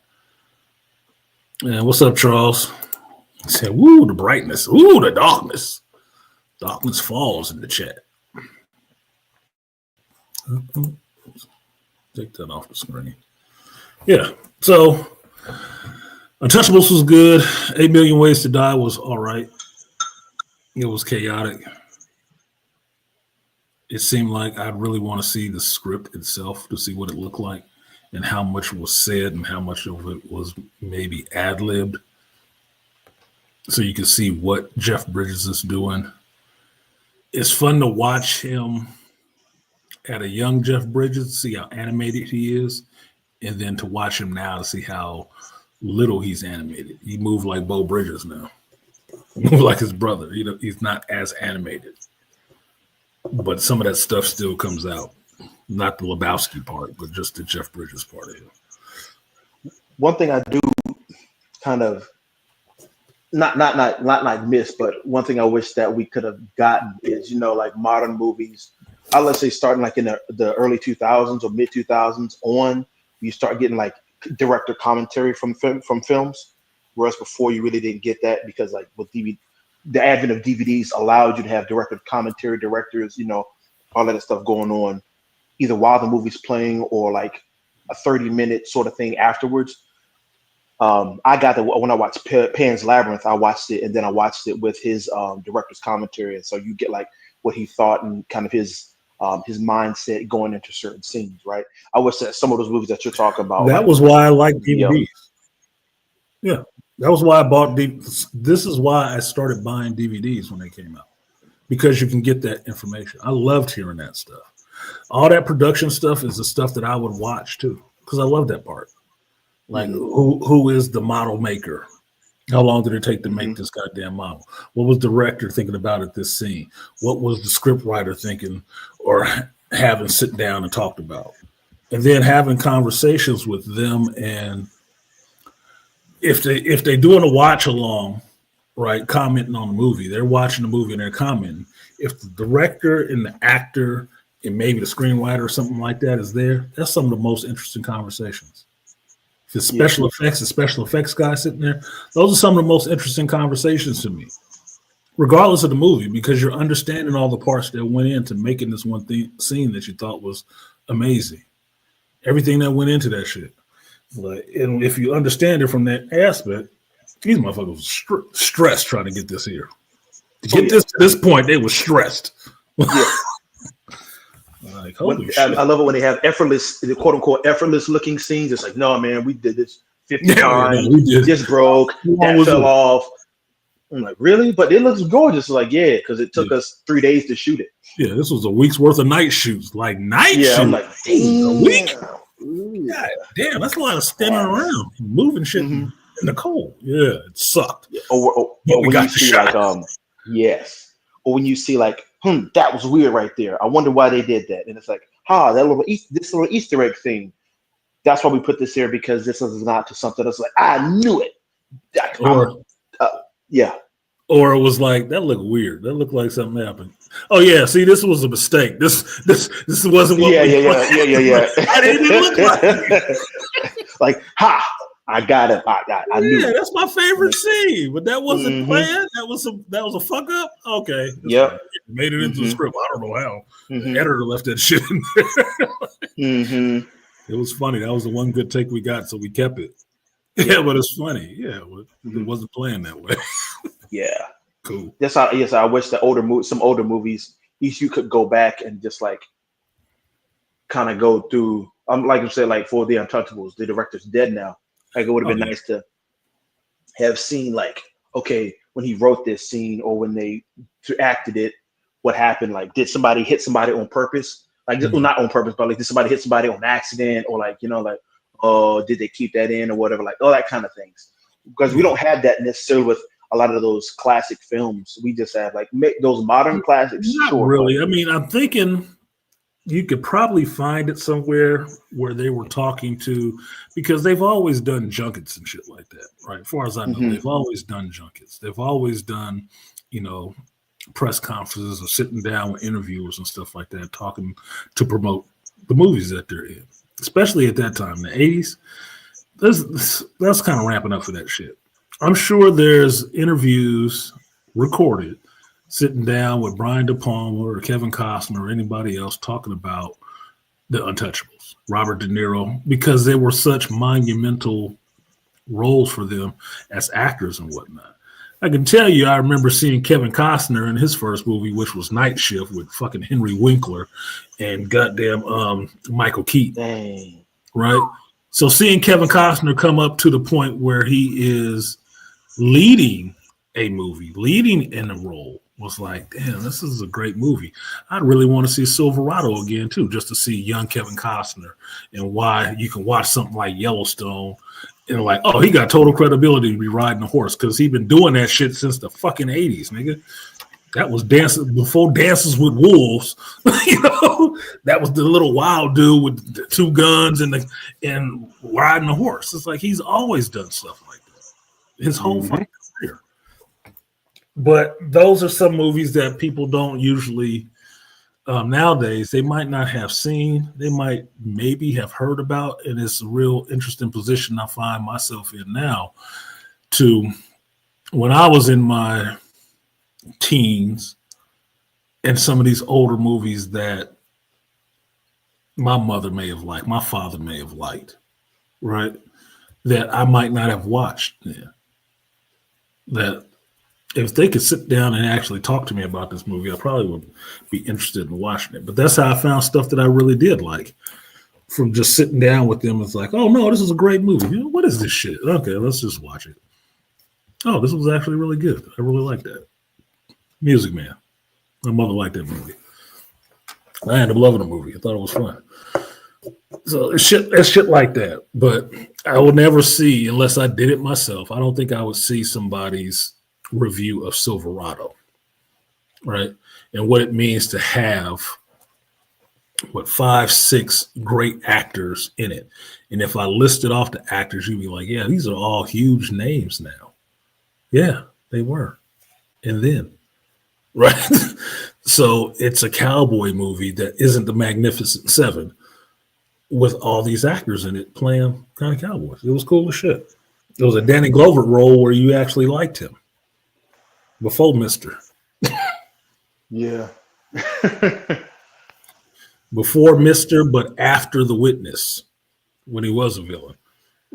So stuff like that. Those are movies. Those, at least for my Gen X, classic movies that should be reviewed in this time frame, so people can actually go back and watch those movies.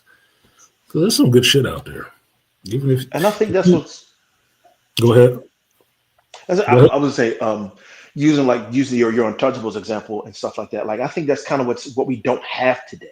We don't have movies where it's like it's a bunch of really good young or young-ish actors with like a very established actor, and that you can then like that we can kind of go back in time and be like, oh wow, that movie was acted really well. Like that was a really good movie. Having all these guys who are now like older, but back then we saw the chops, we saw that they're really good at this craft. and you've seen them progress. Like we don't have films like that. Like within the last 20 years, we have very precious few films that have been made kind of with that in mind. And you're right. And I would say this is just an idea. This is one of the reasons why I hadn't watched much geek content this week, right?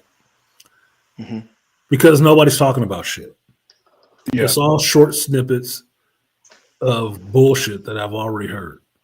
And it's nothing really new, right? Especially if you check out, other reviewers and stuff like that. Look, I can tell you there's 2 reviewers I'm looking forward to watching every week, and they're reviewing shit. Some of it is stuff that they're watching for the first time. And why do I enjoy that? Because I've seen this shit already. But what I enjoy is people's seeing something for the first time that they've never seen. That's what I enjoy, because that sense of adventure and excitement and surprise at watching something. I was watching Force of Light Entertainment, right? Natalie and Michelle, right? They're watching Firefly. I don't know where they heard about it, but they're watching Firefly for the first time.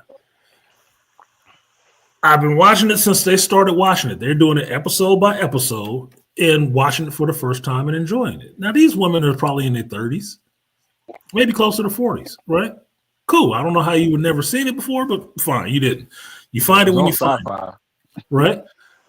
I'm having more fun watching the episode with them, or having more fun watching them watch an episode I've seen multiple times, and it's fun as hell to me. Seeing their reactions to watching this shit is more fun to me. That's more fun than listening to a 2-hour stream about a bunch of people repeating the same talking points about why you shouldn't like a movie. I'm a Gen Xer. I look for long form content. I don't look for a bunch of short snippets of bullshit. That is not that damn interesting to me. Because if I'm working or I'm just spending my time, I want to listen to somebody talking about something.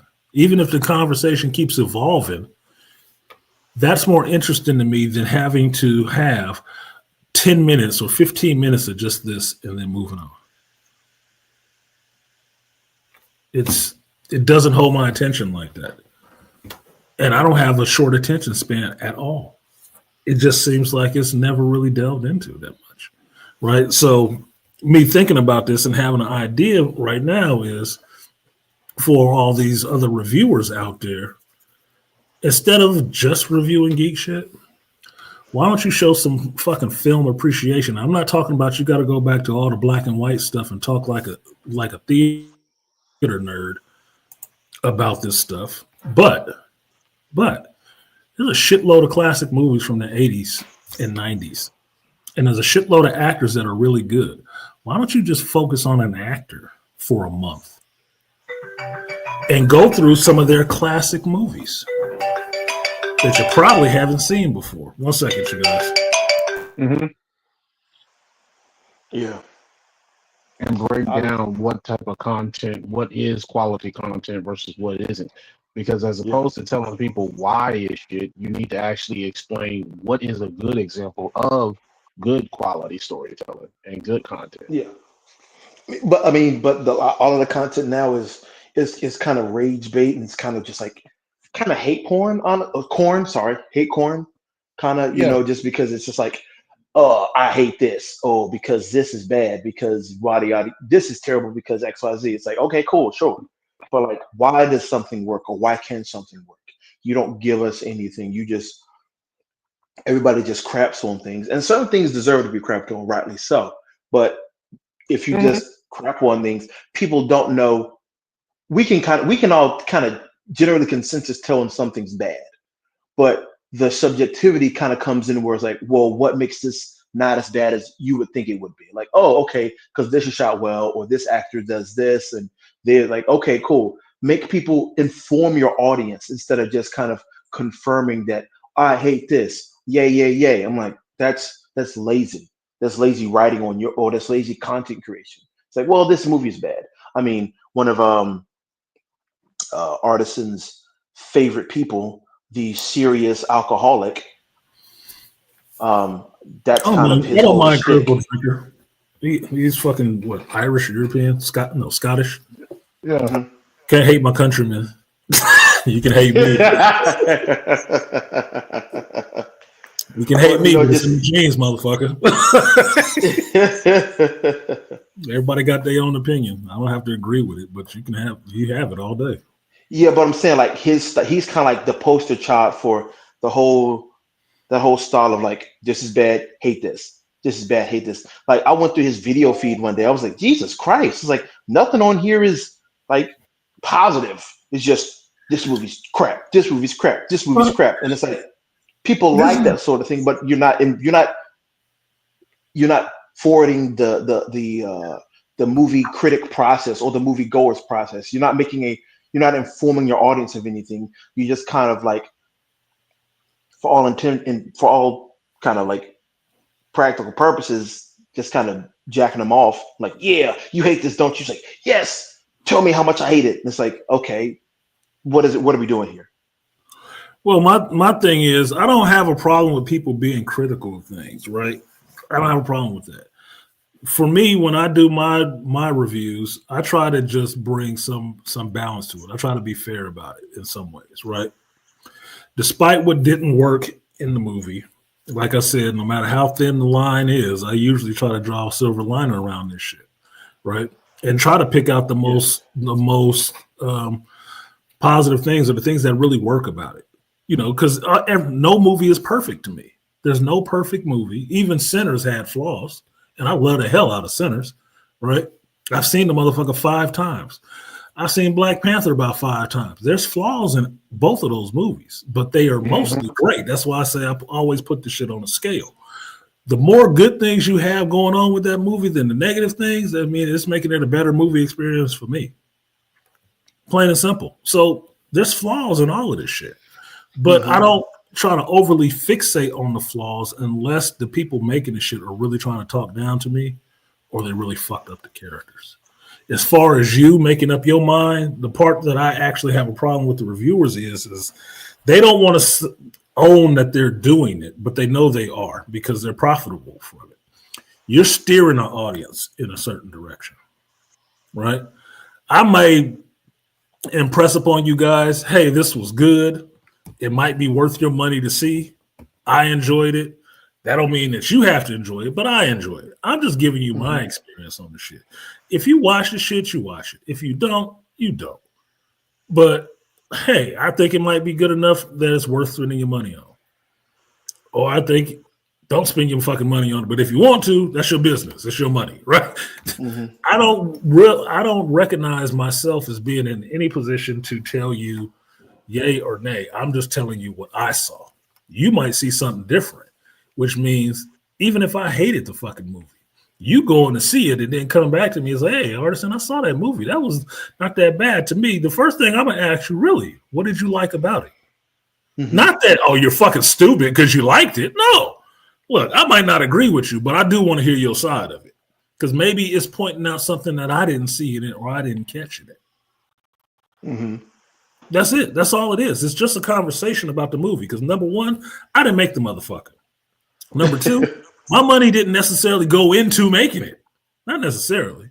Maybe pennies. Maybe I bought some gaffer tape or some shit like that in the movie because I gave the company some money for something else they did. I didn't sit down and have to write it. I didn't sit down and have to produce it. They didn't come to me and knock on my door and ask me, can we get some money to make this next movie?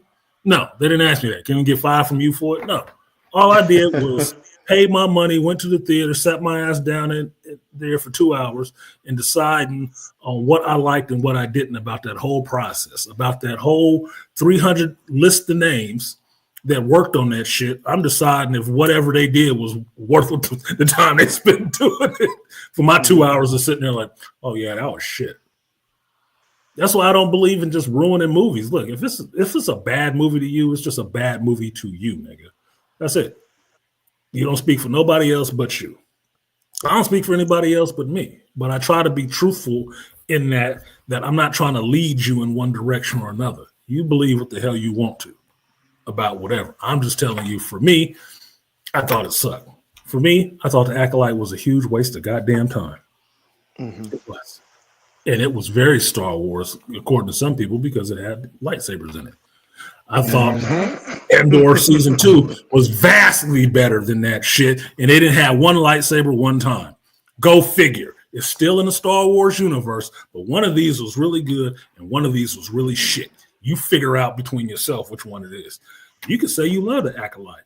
Good. What did you love about it? Please tell me, because I would want to like it. I think I'd want it to be good in the Star Wars universe, but it wasn't. So you tell me what kernels of goodness you pull from it, because I watched the whole goddamn thing, and the most I got was the power of many. Oh no! In a girthy brown lightsaber hill. Like if they didn't want some black dick, I don't know what they want. Oh my gosh! Jeez. Like I don't get this whole thing, like this hate train thing that's happening.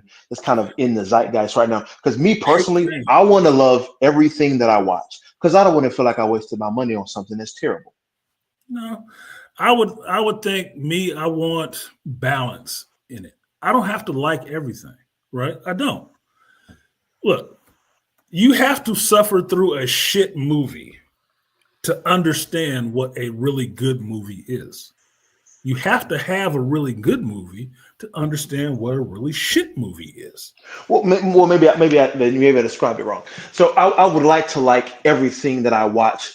But back to what you said earlier, like if somebody can tell, and then if I don't, give me something good that because I felt it was so bad. Give me something that you maybe saw like that I can kind of change my view on. So I can generally like this was a bad movie, but like okay. Maybe the cinematography was nice, even though the acting was bad and the script was terrible. Like, okay, cool. Like, but so that kind of trains me. Like, I know even if this is quote unquote not very good, I can learn how to pick the good things out of it.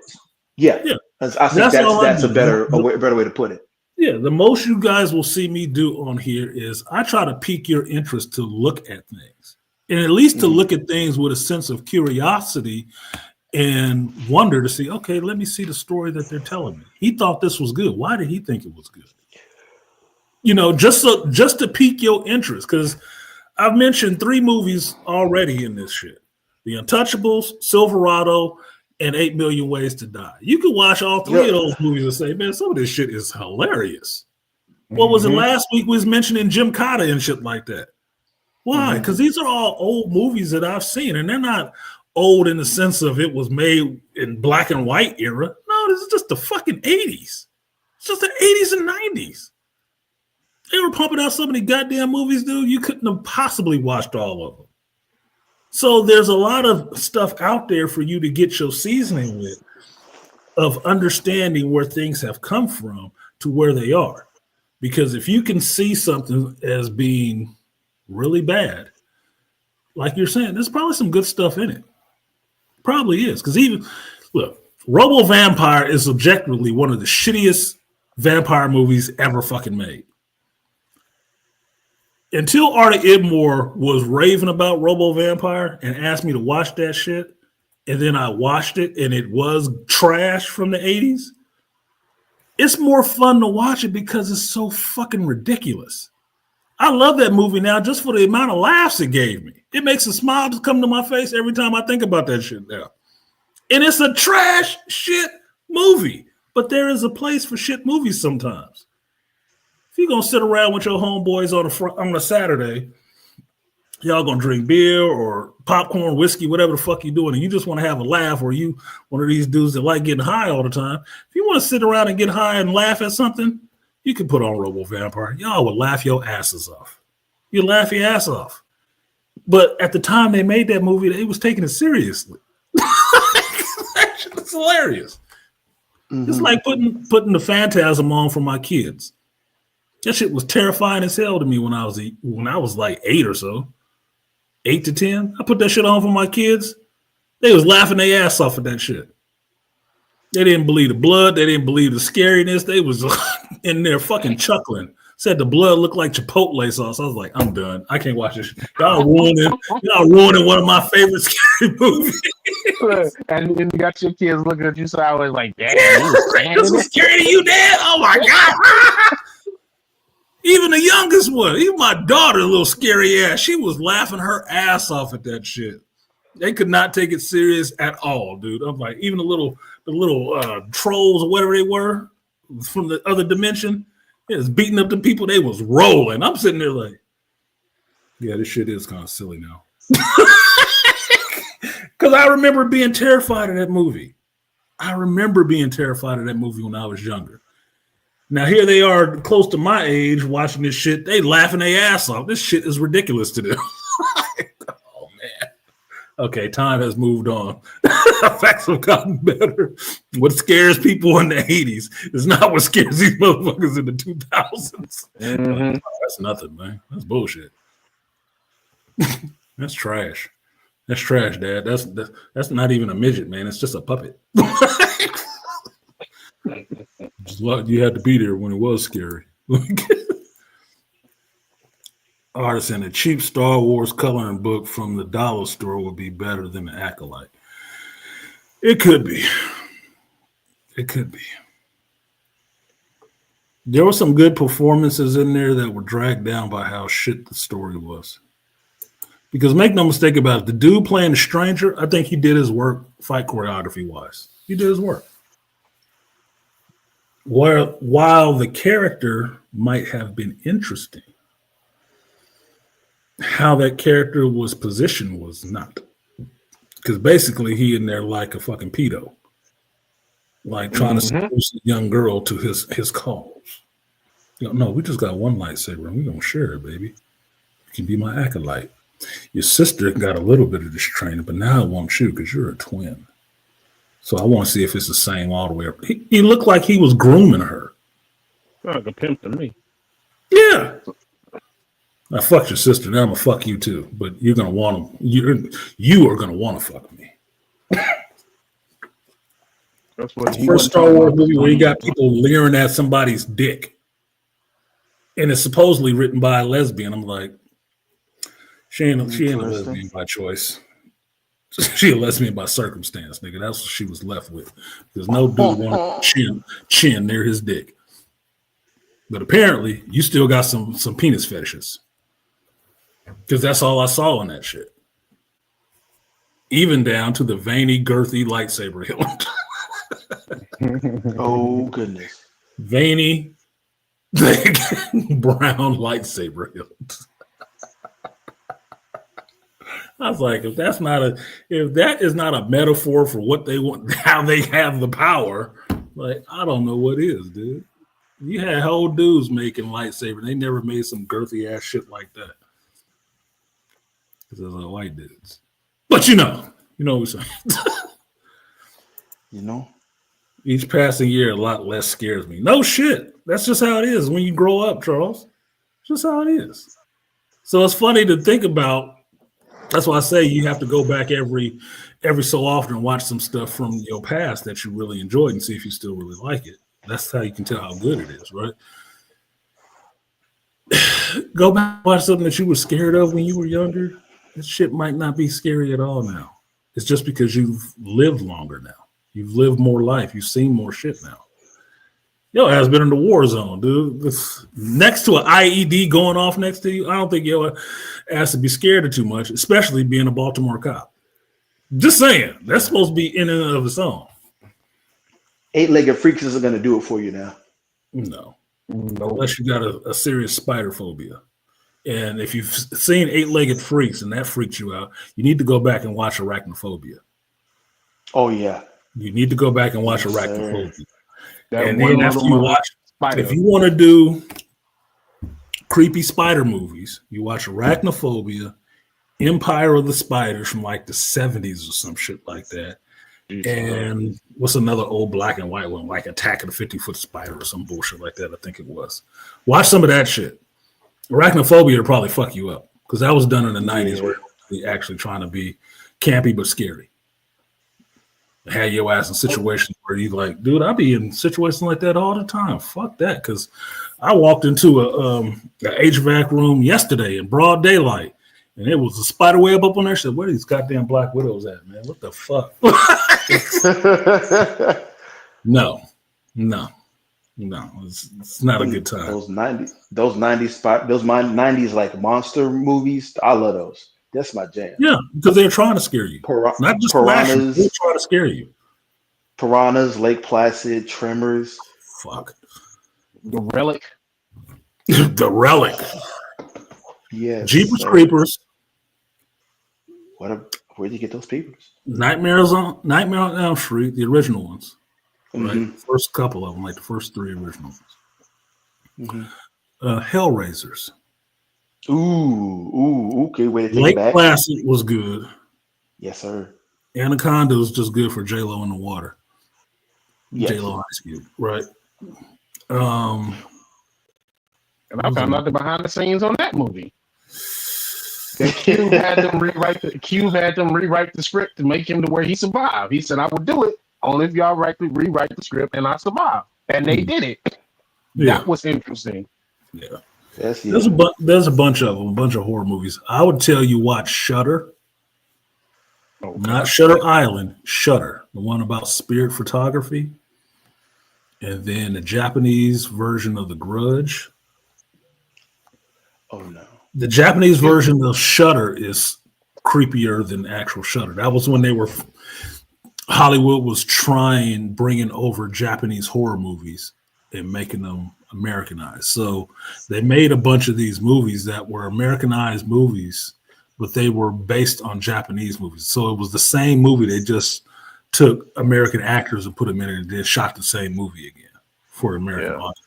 Grudge 1 and 2 was cool. The third one went off the rails. I was like, third one was off the rails. Grudge 1 and 2. Grudge 1 was bad enough. And mind you, I was married to an Asian woman at that time. That shit, that long black hair shit, that was not okay in our house.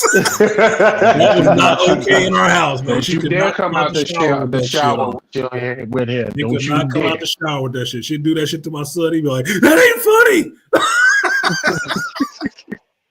No fucking way. That was not cool. My daughter could not come in my room at night. You stand about the end of my bed in the middle of the night. Hey, look, I remember watching get shot. Like, because when the second one came out, that was the first time I remember being like, yo, pumped to see like a third installment. Like, oh, I got to see where the story is going at this point. But then they came out direct to DVD. I was like, oh, shit, this is not going to be good. Yeah. You watch some of those alien abduction movies, watch The Fourth Kind and Fire in the Sky. And understand that those are based on true stories. The Fourth Kind will fuck you up in a sense because they made a theatrical movie of it, but they used actual footage from that case in it. So you think they're doing some CG bullshit. No, this is the actual footage from that time because it's based on a true story and they have that footage. I'm telling you, that shit had me sleeping with my blinds closed at night. Because I did not want to look outside in the tree outside my window and see no kind of bird sitting in that bitch looking at me because I knew what that meant. If there's a white owl sitting in the bushes, sitting in the tree looking at me through my window, you about to get the anal probe, homie. You about to get the abduction anal probe. No, that shit had me sleeping with my blinds closed for like a month. I swear to God, and I was a grown ass man. Like, nope. That's a little. You feel like Tom from Boondocks. Feel like Tom from Boondocks. You won't touch my booty. Yeah.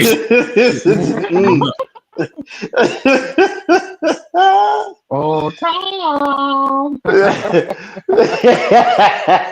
Yeah, blood boiling. Yes, I was married to an Asian woman. That was not a mistake. Yeah, my ex-wife is Asian. She's Thai. Like 5'4" and 3/4 of an inch. 5'3", 5'3" and 3/4. Yeah. Yep, that's my ex-wifey. But don't feel bad. Every dude that was in the military before got an Asian ex-wife.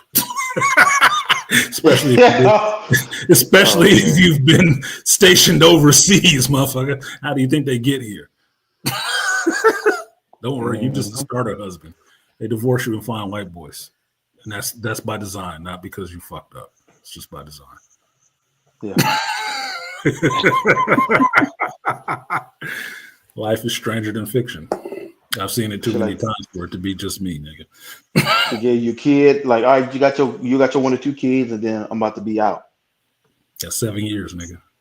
Now, I can say for my ex-wifey, I was not in the military.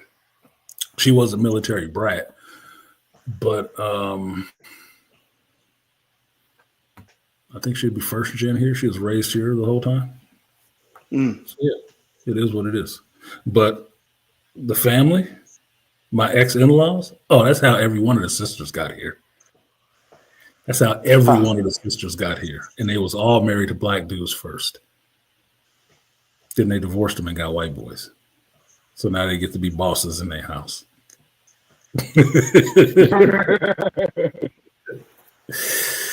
And talk shit to them dudes. That's why brother wasn't putting up with that shit. Talking shit to me. Bitch, you was squatting in the bushes when I found you. Ooh. That's not a lie. That was a true statement. Pissing in the river and shitting in the bushes. So, especially if you got your country girl that's not from I'm an American woman now. I want what's coming to me. Shut the fuck up. I mean, you treat me like animal. You treat me like animal. Butt naked on the street. I meant to go find that damn stand-up somewhere. Eddie Murphy Raw? You have not found Eddie Murphy Raw? No. I meant to go rewatch it to find it to go rewatch it. Oh, yeah. You should be. Look, man. I was thinking about this not too long ago because I've been thinking of other ideas on stuff to review, right? And one of them I just had right now on the stream with you guys is just to pick an actor and just go through movies in their catalog, right? Good movies that are in their catalog, especially since a lot of them is check it out right now. You might want to go back and, avail yourself and do some reviews on some of these actors and their good works. Bruce Willis, his wife, what she just posted on Father's Day, because, Bruce Willis got dementia now. Yeah. Thinking about that shit, I was like, Val Kilmer, Bruce Willis, all the legends. I love Bruce Willis movies. I like Bruce Willis as a person and an actor. He's done a lot of good movies. If you want to watch a funny one, go back and watch Blind Date with him and Kim Basinger, John Larroquette. That shit is hilarious, dude. And you'll see Bruce Willis physical comedy and shit. Right? Gene Hackman. I still have to finish watching The French Connection because I had never seen The French Connection. Another one. There's a lot of good movies out there that will give you the understanding of why these actors are so revered. Go back and watch old Val Kilmer movies. Mm-hmm. It's all out there. It's all on streaming services now, so you can find this shit a lot easier. It's not like back in the 80s and 90s where your ass had to go to a mom and pop video store. You're like, oh, what is this shit? Oh, who's in this? You don't have to look like that. All you have to do is sit on your Google machine and type in the actor's name, and it'll pull up every fucking movie they ever did.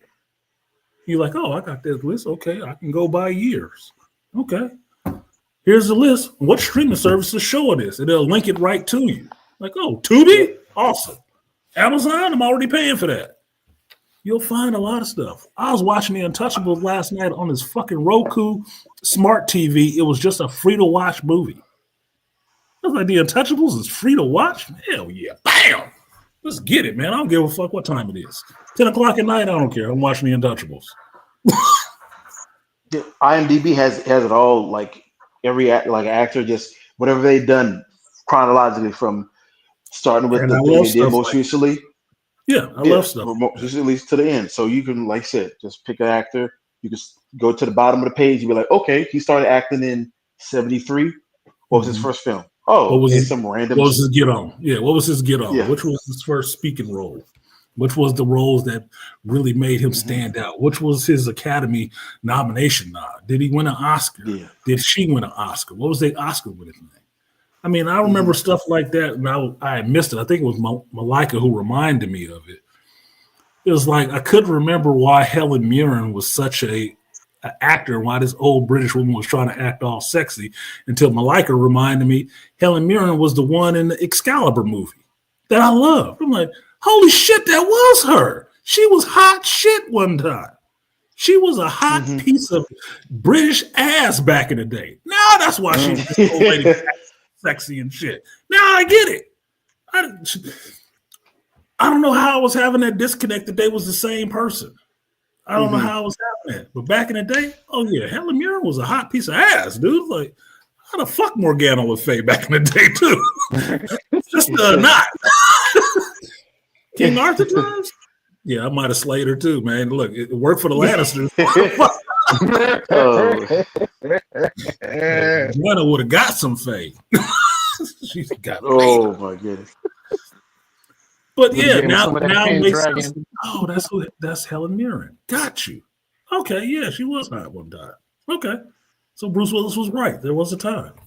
She look old now, yeah, but there was a time you would have been strapping her ears on like a helmet and just face fucking. Slaying some dragons, you know what I'm saying? Yeah, slaying some dragons, boys. You would have grabbed your sword of power. You'd have been for it. Like, hell yeah. Reinserting the sword into the stone. Yeah, no shit. Repeatedly. And I drew it. Repeat it. That's when you can see a young Liam Neeson. You watch Excalibur, a young Patrick Stewart, a young Liam Neeson. Yeah. And a young Helen Mirren. All in the same movie. You can even, I'm forgetting the name of that actor, the guy who's playing King Arthur in that shit. If you've watched a Foundation show, he is Brother Dusk. That's who he is. That actor was King Arthur in Excalibur. I'm forgetting his name at the time right now, but that's who he was. That's why you get to love when you watch British television. Like, this goes back to talking about Doctor Who, right? My first British television shows that I was watching was it Are You Being Served? I think it was. And then Doctor Who. Oh, that's my show. Back in the day, right? This is where you start seeing, and then Excalibur, this is where you start seeing all these British actors and understanding what a British actor is. How they're trained, what they're able to do, what kind of resonance they bring to roles, and what kind of presence they bring to roles. Ian McKellen's and all that shit. You start watching older movies like that, that's where you start seeing these fucking people. So it makes it, You Being Served is my show. Yeah. Shit, I always like Benny Hill too. So that was that humor, that British humor was funny as shit. That was funny as shit to me, dude. Benny Hill, a little tongue-in-cheek sexy. I remember him on Moonlight. That's how I got on to Bruce Willis, Moonlighting, because I watched that Sybil Shepherd ass. As Time Goes By with Dame Judi Dench. What's another one? Judi Dench is another one. Waiting for God is another one. Waiting for God I really like too. Willem Dafoe, Charles S. Dutton, Micah Howard, Edward James Olmos, Tim Roth. Check their bodies of work. Yeah. Even any one of those people, any one of those actors, I think Rutger Hauer has passed already. If any one of those actors, if you pull up their IMDb and just start going through that, this is just me saying this to other YouTubers, I guess, because I want some other content to watch other than some bullshit geek shit, especially since 6 of y'all all repeating the same one person or two people. That's fucking boring as shit to me. You got to have an original take on something, man. Got to. It's easy to ride that wave because you're floating in their algorithm. But understand, there's two things that trail behind fish in the sea. Lampreys that feed off of them and shit coming out their ass because fish don't wipe. It just keeps trailing out the booty. Okay? Figure out which one you are. Are you the fast-moving fish or are you the sucker fish, nigga? Pick your role. Do something different. Get out the slipstream. But if you won't pick any one of these actors, they have a body of work that has been awesome. And you can review any one of those movies. Any one of them. Before Double Toasted started doing their retro reviews, I was doing Sunday binges. And my Sunday binges was just old movies. That's all it was for. It was just old movies. And it's just older movies in the sense of your generation. The shit you guys might not have grown up on and seen a bunch of times. And that's all it was. Me putting it in front of you and talk and letting you see what it was and giving you the seed to maybe or spark your interest a little bit to go back and watch it. To add that to your movie lexicon or your movie knowledge to where when somebody makes a reference about something like, oh no, they just stole this from this, you have it too. You see it just like I do now. You're just seeing it a lot sooner than I did. That's how knowledge works. Learn from the people older than you. You can get up to speed on a lot of stuff a lot quicker. You don't have to start from zero all over again. Malika's in here. Malika, when you went to film school, did they just watch contemporary movies? Or did they make you go back and watch some of that old shit that has been classics forever? Watch some Charlie Chaplin, some Buster Keaton shit.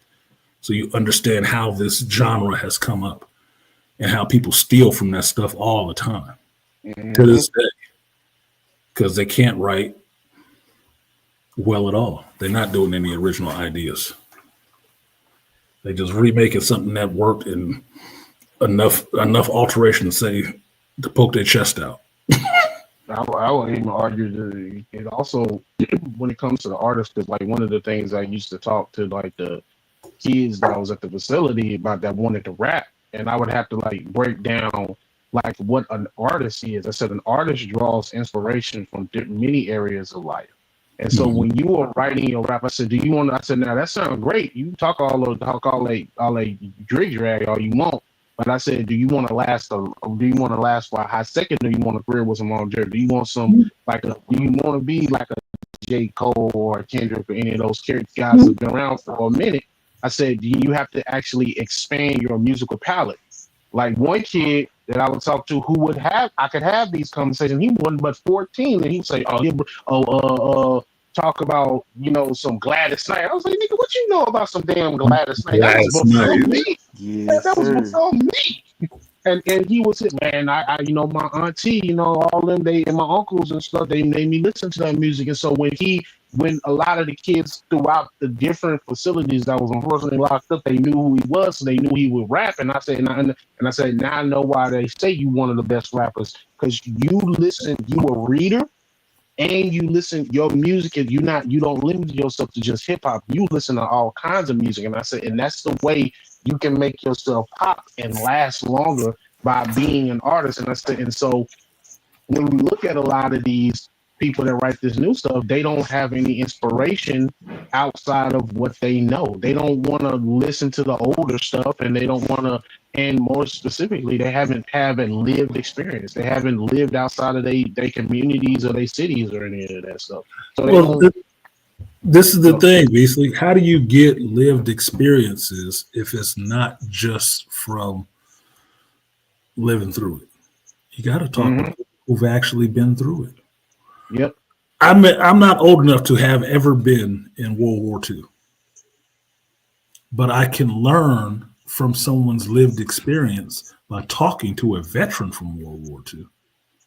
It might not cost me anything but time and a little bit of understanding and appreciation for what they actually went through in their life, but I can learn a lot from them from having that.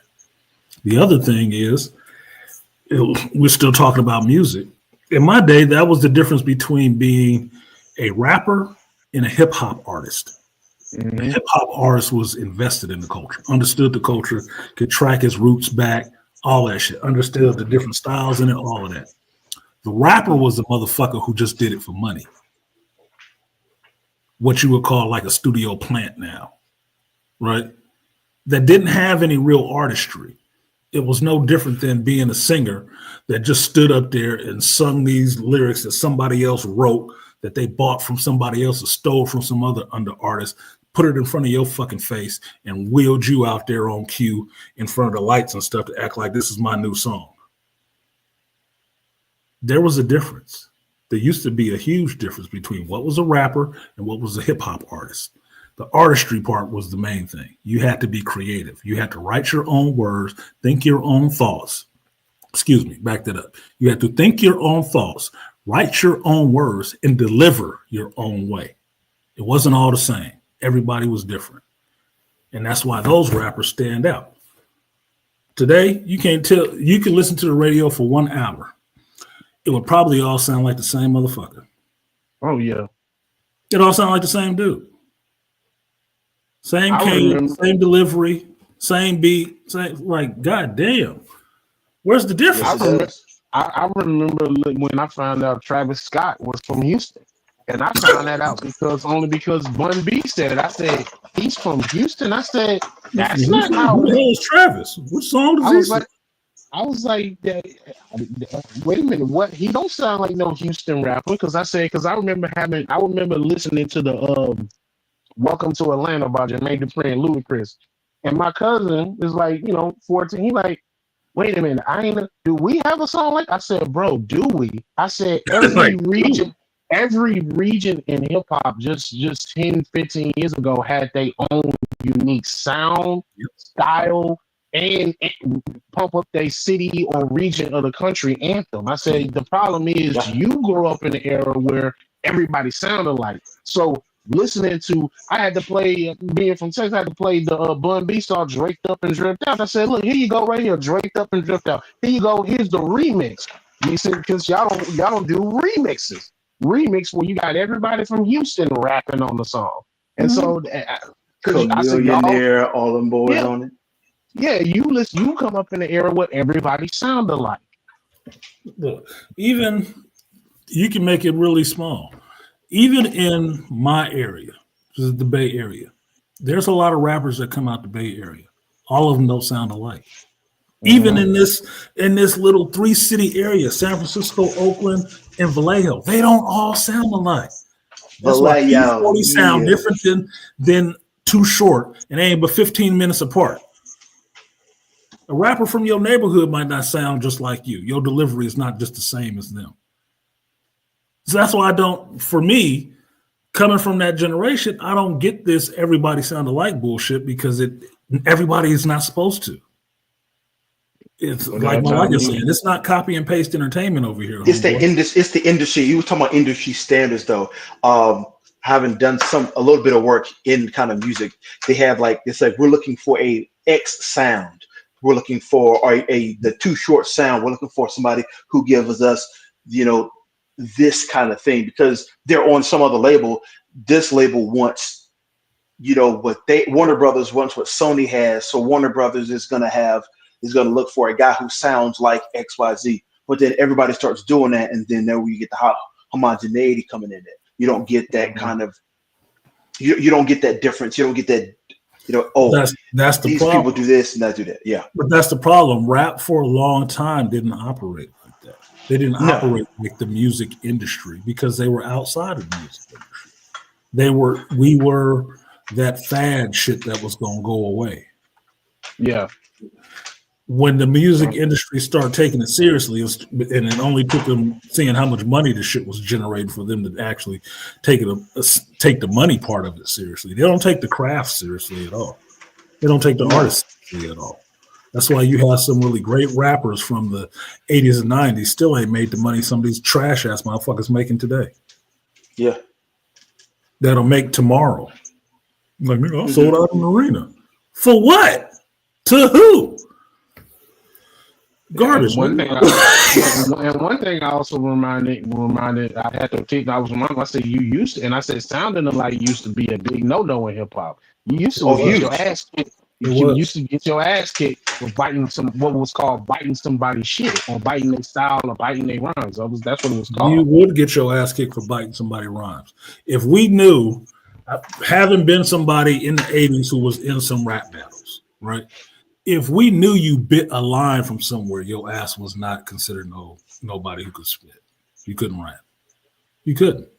If we heard that shit on somebody else's album that you took and threw into your little shit that you out here freestyling on the bus with, nigga, we was getting clowned. No, you always had to be original. You always had to be original. That was your main selling point, your originality. You could not use anybody else's shit. That's why it was trash for you to be saying some shit that somebody else wrote. It's not you. If you try to sell you and your words aren't your own, you're not selling you. You're selling somebody else. Or you're trying to get fame off of somebody else for yourself when you're not creative at all. There's nothing to you. You're fake. You're a poser. It's the same thing. I have the same mentality nowadays. If I hear a review and I heard that same review from one person and 5 other people down the line all copied that same review with the same talking points, you are full of shit.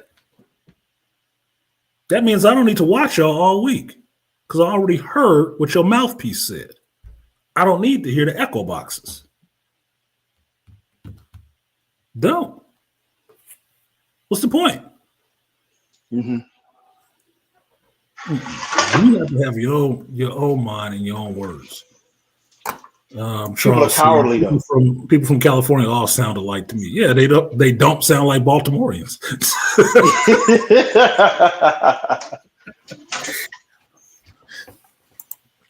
But I think it's a fear thing. Nobody wants to be the one to have an opinion that people won't like because it's all about accept. But Artisan, like, it's all about acceptance now. Everybody wants. I like how he's like, no, but Artisan, look, hear me out, bro. Don't take my head off my book. I'm not taking your head off. I'm just yeah. My thing was the other part that I always say was, why did you ever care? Why did you ever care? But then I have to remember, this is the generation behind me. Mm-hmm. So the generation behind Gen X, where we understood nobody cared, your generation was that everybody's supposed to care because I have feelings and I'm valued and shit like that. And nobody wants to grow up like a Gen Xer. No, you never were supposed to care, period. The people before me didn't give a fuck either. This is how you get your participation trophies. Yeah, but we are the generation that everybody cares about your feelings, and everybody's supposed to be doing stuff to make you feel good. Get the fuck out of here. We're the culmination. We're that 30, 40-year culmination of what a feminized society gets you, though. Oh, like, yeah. This is what it gets us. You definitely are there. We totally agree. Unfortunately, like, that's what we are. I myself try to fight against it a lot, but I mean, if it's ingrained from you from day one, it's hard to not have it. I grew up in the sticks of nowhere. So because I didn't grow up in the city, I'm a little different. So I don't have all of that. Like if I grew up in the city, I'm sure city people have it a lot worse, or like suburb people have it way worse. But because I grew up like way out, I grew rural in the rural areas. I don't have as much, dogmatic stuff being pumped into my head from a kid. So I don't have a lot of those issues, but I still have some of it just because, society's going to put it into your brain no matter where you are, because hell, you got TV. So the more media you ingest in some senses, the more it gets there. But that's like, if you have a strong foundation on who you are and everything like that, certain things won't work with you. You won't put it to you this way. You won't be able to be conscripted into a cult because you're too independently thinking to begin with. It will run put it to you like this. How you are. It'll run really counter to how you are. Like, what? No, this doesn't it. But the generation behind Gen X, they were seriously indoctrinated. And cultish behavior is the only thing they understand nowadays. That's why you care about everybody's feelings. But you can get canceled because you didn't agree like the rest of us agreed. Nigga, because y'all wrong. I don't need to agree with you. Who said that? I don't. Where was that written? I don't have that as much personally because I didn't get a TV into my house till I was 8. but which is unheard of. I know some people, they're like, what? You didn't have a TV in your house till you was 8. I'm like, yeah, I didn't have a TV. So I grew up reading books and playing outside for the earlier part of my childhood development. I didn't have a television, so I wasn't shaped by a lot of those early TV shows that a lot of people are like, oh, this show got me XYZ. I didn't have that. Them television shows that would have got your ass beat if you start acting it out. You're in that generation, but not subject to that generational flaw, which is thinking everything on TV is real. It's not. You don't do none of the shit on TV that you see on TV. No. Not the fear factor, not none of that stuff. You don't do any of this shit on TV. That you see on TV, you don't do it in real life because you'll get fucked up. Yeah. None of it. Oh, shit. But I can't say that for a lot of my peers, you know? No, you can't. I say, Charles, we said biting was a heavy offense back in the day. You know how bad biting was? How bad of an idea that was in early rap? You can see whole songs about that shit. You can see whole songs about that shit. Sugar Hill talked about that, didn't they? Run DMC talked about it. Every rapper up until maybe the mid 90s talked about people biting their rhymes. All of them. Big Daddy Kane. All of them. People don't give him enough credit. People don't talk about Big Daddy Kane enough. People talk about Big Daddy Kane who know Big Daddy Kane. If you don't know Big Daddy Kane, that's why you ain't talking about him. That's why. But that's growing up in the 80s.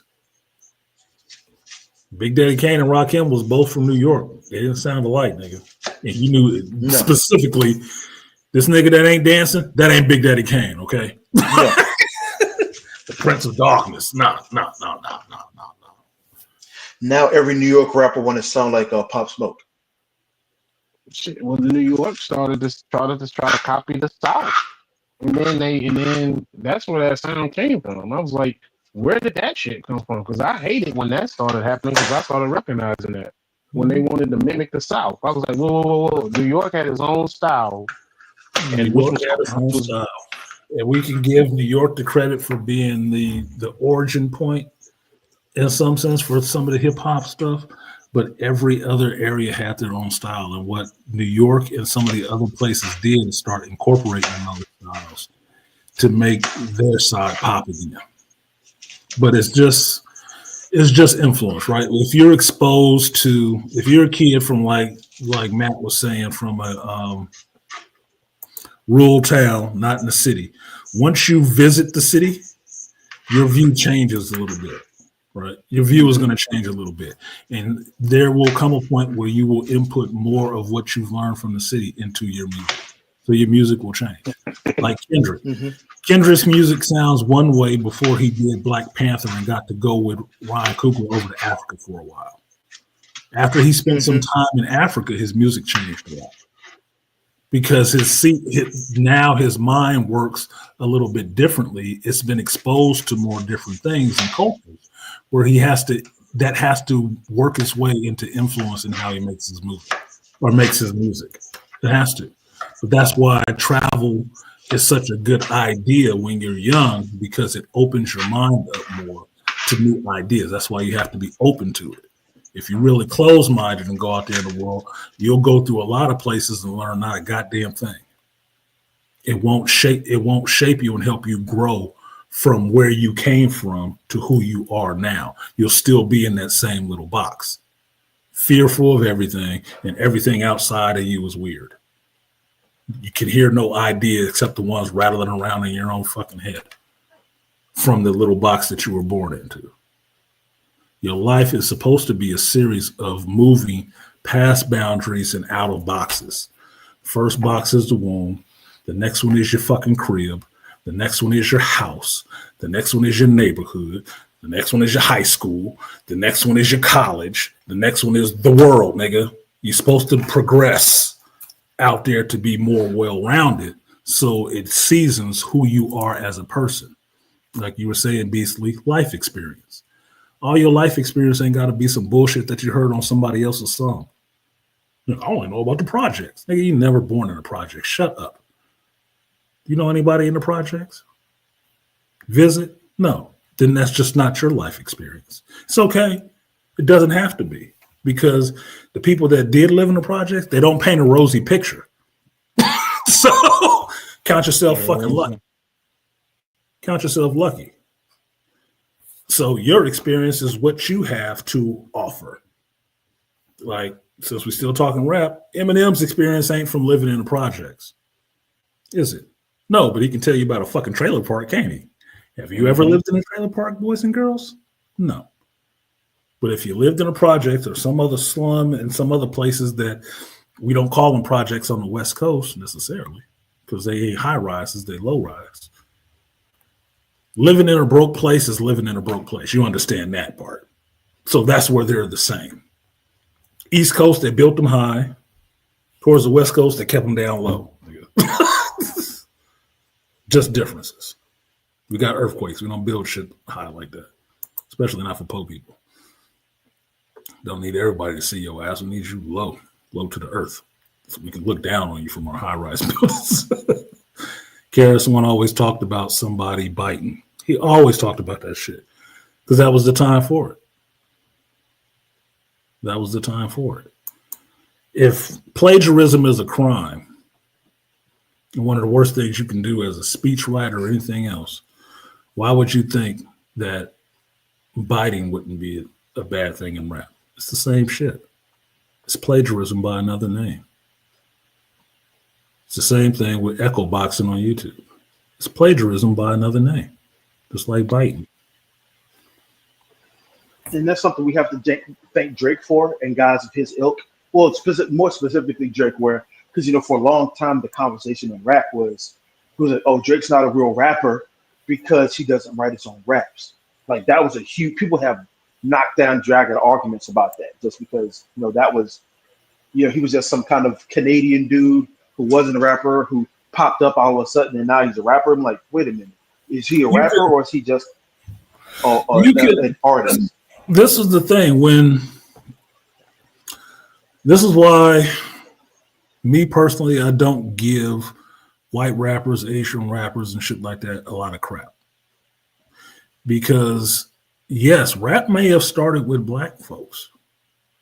It has, right? But once it starts getting bigger and more people start hearing it, you don't own the English language. So anybody who understands how to rhyme or do poetry or stuff like that and can present it in some kind of way can learn how to rap just like you did. Okay? You didn't come out the womb knowing how to rap. You had to learn how to do that shit. And you did it by practice. So on a timeline of progression, you will have more people knowing how to rap the further it goes on. It will grow outside of its core group, which was black folks. Just like breakdancing grew out of the core group it started in with blacks and Puerto Ricans in New York City. The Filipinos somewhere talking about, no, well, this is our culture. Like, nigga, what? Since when? Since 97. I don't think I was b-boying in the Philippines way over in the Pacific Ocean way back in the 80s. Nigga. Stop. Just because you can master Dance Revolution don't mean it's your culture. Fucking DDR and America's Best Dance Crew. Now y'all, that was always y'all culture. Nigga, stop it. Stop it. Started in 2000. It was their culture that in 2003. Just don't be disingenuous about the shit, okay?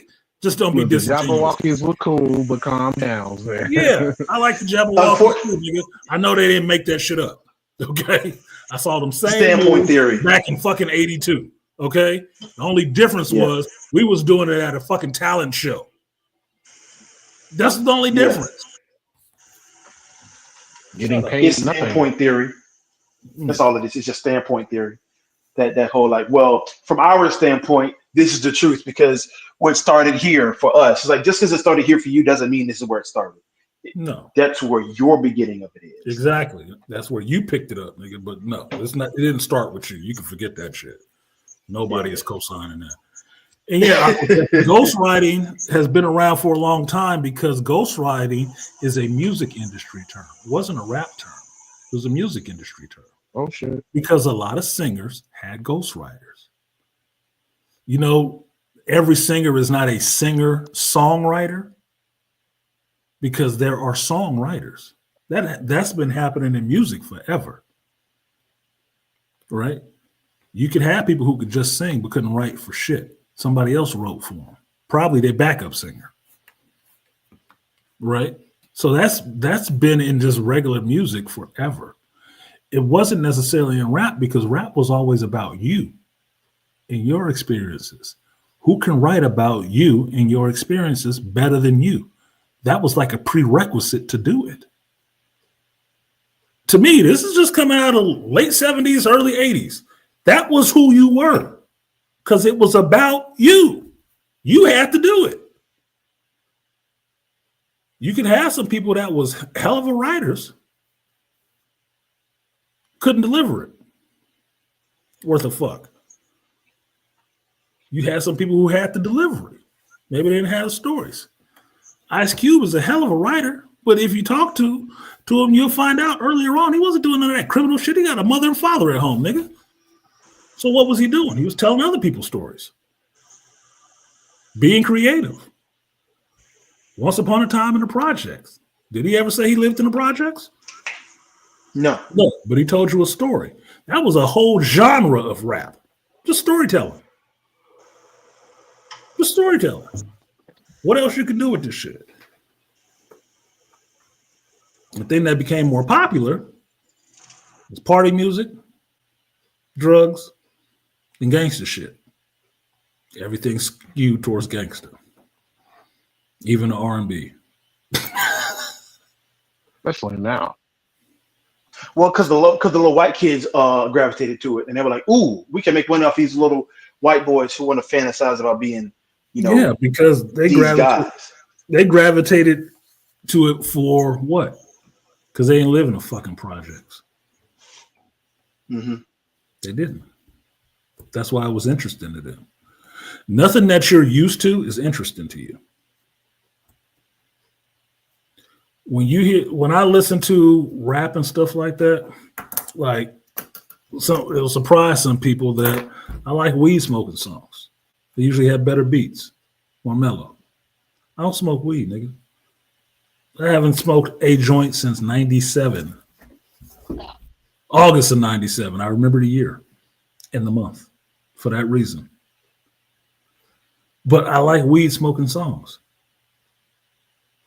It's cool. The beat's usually better. That's it. It's interesting to me, not because what? Because I don't do it. Not because I smoke weed every day. If I smoke weed every day, why the fuck do I need you to tell me about it? I know what it feels like. Preaching to the choir for. Turn around and talk to the people in the pews. The uninitiated. I'm initiated. You ain't talking to me.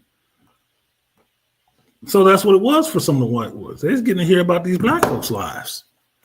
And that's why every rapper that you see nowadays look like they copy and pasted, stamped and approved. They bought starter kit, got the tattoos, and now they can get out here and do this shit. Because that's what taught them. That's what it was. And they only want to be the popular thing. So everybody's a gangster and an MMA fighter now. Yeah, come on, MMA fighter. Caught that, huh? Yeah, right for that. That'll wake your ass up. You're not right for Pretty that. much. Yeah, I thought that'd wake your ass up. That's crazy. Damn. Look, you know, Beastly. MMA fighting made white boys cool to be tough again. You know. Yeah. There was a time the motherfuckers was looked at as weak sauce forever. But as soon as MMA fighting came up, the motherfuckers was all on board of shit. Now everybody got thigh tattoos and everything now. Oh, come on, bro. That's why I chuck. You sound like, come on, bro. Don't be mad at me because I'm hitting low. Look, that's why Chuck Liddell has always and still is the mascot of the UFC. And what does he have? He has a mohawk and some tattoos and all this other shit. And I said, and because you were right, because for a long time martial arts that was largely claimed by the Asians. That's why your biggest fucking martial arts film stars Asian. You couldn't claim boxing. You couldn't claim boxing because that was blacks and Latinos got it. So what else could they have really claimed? They didn't have shit. They weren't outside of maybe pro wrestling. That was about it. But you dominated in nothing. You dominated in nothing but pro wrestling. The poster boys for this shit was not y'all. But when I see that white boy look in like the late 2010, the late 2000s, when I see that white boy look of the mohawk and shit, boy, it was everywhere. Every kid, every white boy in school wanted to come to school looking like that. The Chuck Liddell fight, did you see it? Given a certain age, a fully dressed dude in an MMA gym, I can tell you where he got every one of his tattoos. Fair enough. I can tell you. I can tell you what the fucking tattoos might look like. Because given a certain age, right? And you're right, Beastly. They didn't dominate in anything like that until the MMA came along, and now all of them want to be fighters, or they want to look like fighters. Because before that, it was pro wrestling. It wasn't boxing. You can get in boxing if you wanted to, but you get your ass laid out by some black dude. Just like you get on the basketball court and get your ass put on the pavement by some dude dunking on you and putting his nuts in your face. Teabag. What? Yeah, you started this shit, but we took it over. You don't know about a crossfade. Like, come on. No. Everybody else was dominating that shit. There is Caucasian male martial arts stars. I just mentioned Richard Norton and Jim Cotta. Who is Richard Norton? He's a martial arts star. As far as I know, he was in Black Belt magazine and some other shit. He got some classic fight scenes with like Sammo Hung and people like that. Know who the fuck he was? Really? You know who Jess Speakman is, but do everybody speak of him? And then a lot of it's white martial artists. But see, also with them artists, and that was another aim. What they had was American kickboxing, but that went out towards the end of the 80s. Exactly. And even still, some of the best kickboxers weren't fighting. I can tell you, look, I like Thomas Ian Griffith, right? But I can tell you exactly why American kickboxing looks ridiculous. Why they don't get the same shine as everybody else. We recognize them as a martial art, but it's these motherfuckers that took stuff as a sport and not as a way of life. It was not an art. It was based from something that was taken as an art, maybe some karate or something like that. Karate and boxing turned it into a sport. You turned it into a sport, which means you kind of franchise that shit like McDonald's, nigga. That's how you look at those people. And I'm just saying that shit for me. I like Thomas Ian Griffith. I like some of these other dudes. But when I hear they're an American kickboxer, I don't hold them in the same esteem as a Muay Thai martial artist, a Kung Fu artist, a Taekwondo artist. No. It just don't hit the same. For some reason, it's something inherently bullshit about it. You seem like. Go ahead, gentlemen. What's up, gentlemen and Woo? What's up? Darkness. I'm gonna shit on a couple of things that people said. I kind of don't like certain martial arts. I respect American kickboxing over Taekwondo. Matter of fact, one of the best kickboxers ever is Benny the Jet Uruguay's. Yes. If you remember his Paquitas. Yeah, if you look at him, trust me, he can hold his own with any Muay Thai fighter to this day. Oh, hell yeah. He has one of the greatest, if not the greatest fight scene of all time with him and Jackie Chan. Yes. Wheels on wheels. People forget they were actually moving at their right fighting speed, and they were still holding back.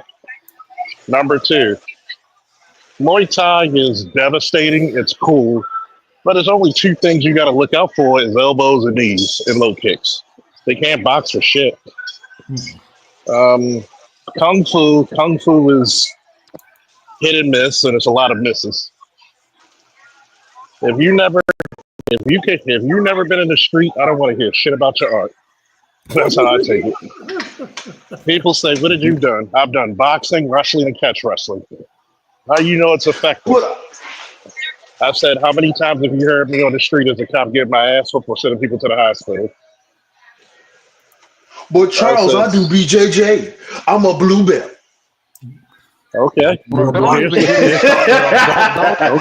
do that. Don't do that, because I love discrediting them, and somebody that practices it, and I love fighting them motherfuckers. Please don't get me started on that. Okay, I'm gonna tell you the same thing. I'll tell you the same thing. How many times have I submitted, or people I've trained submitted just for catch wrestling, who are BJJ? You're giving a guy who's not. You're giving a guy who's wearing singlets and tights the ability to grab your clothes. I'm gonna just do that much more to you. And then here's another thing with BJJ. I had to go to a class and do a seminar because their throws and takedowns are horrible. If you can't take me down, I'm gonna bludgeon you. No correction, Charles. They have no throws or takedowns. They go get collegiate wrestlers or judo players to come teach them how to throw a takedown. Yeah, and I'm gonna tell you this one. Here's another thing, right? When the early UFCs, because I give them credit, I want you to look at this shit. The reason why Hoist Gracie was so effective is because, one, they put the rules in their favor.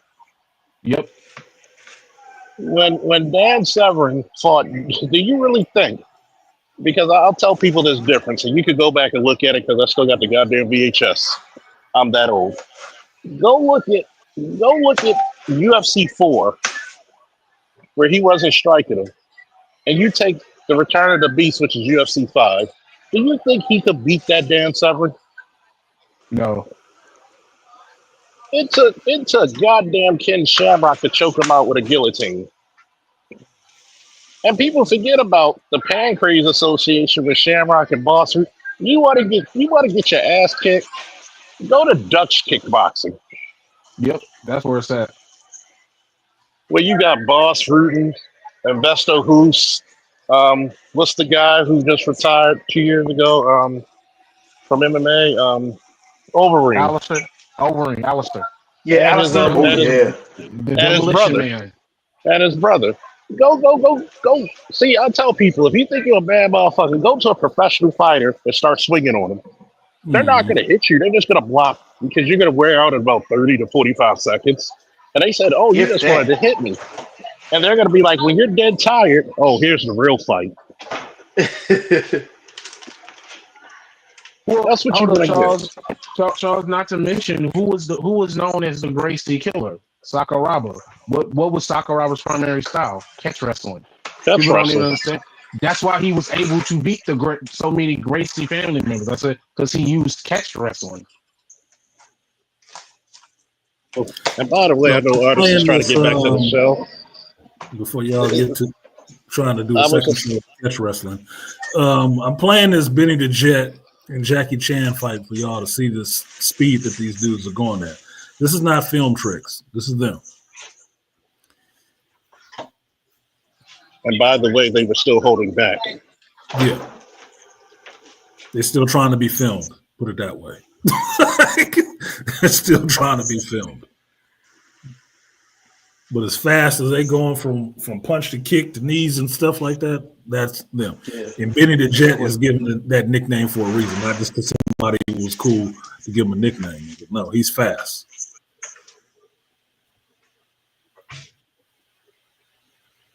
I think Benny actually did he train with Bruce Lee too? Or he trained Bruce Lee?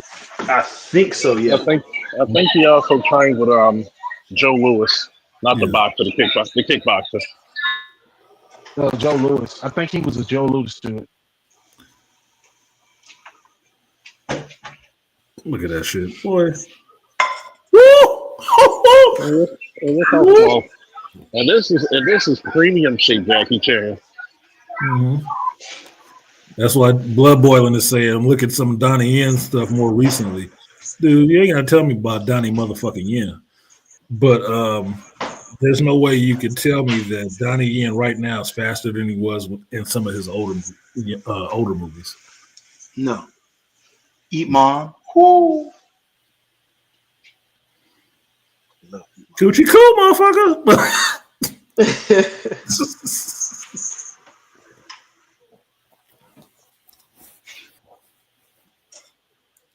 Dude look like they do the shit out of each other.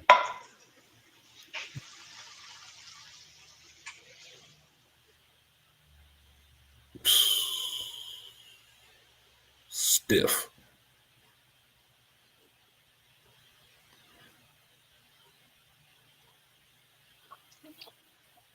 Jackie Chan, little wiry ass.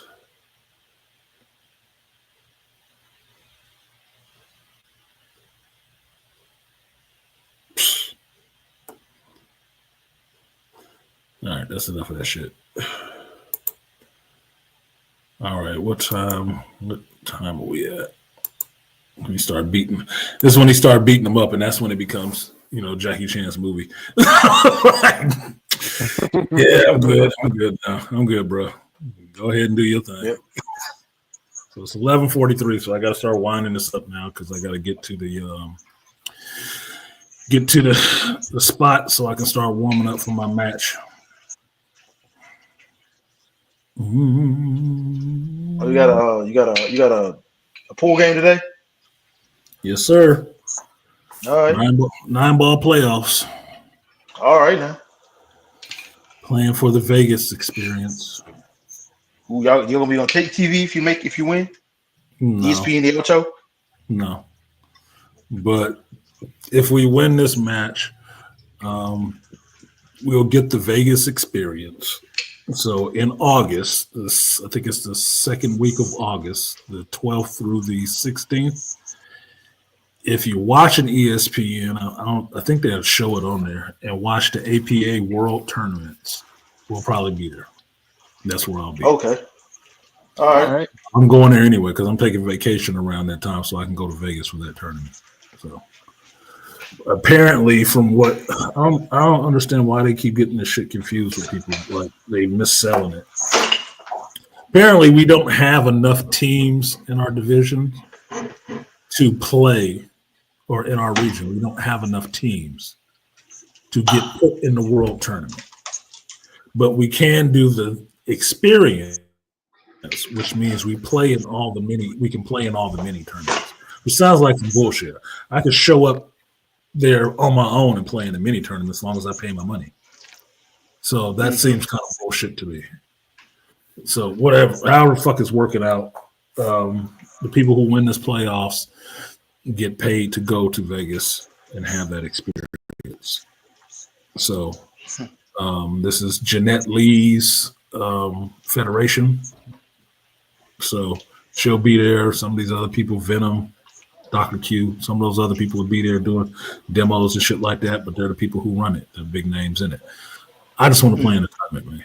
I just want to play in a fucking tournament. And this has been 2 years of this shit, and every year they got some bullshit about how this Vegas play tournament works, but every year the same people end up in the picture. It's like, well, y'all motherfuckers didn't win shit. The fuck you there for? My cue sticks, usually my early cue sticks all have names. My most expensive stick is called Excalibur, my blue one.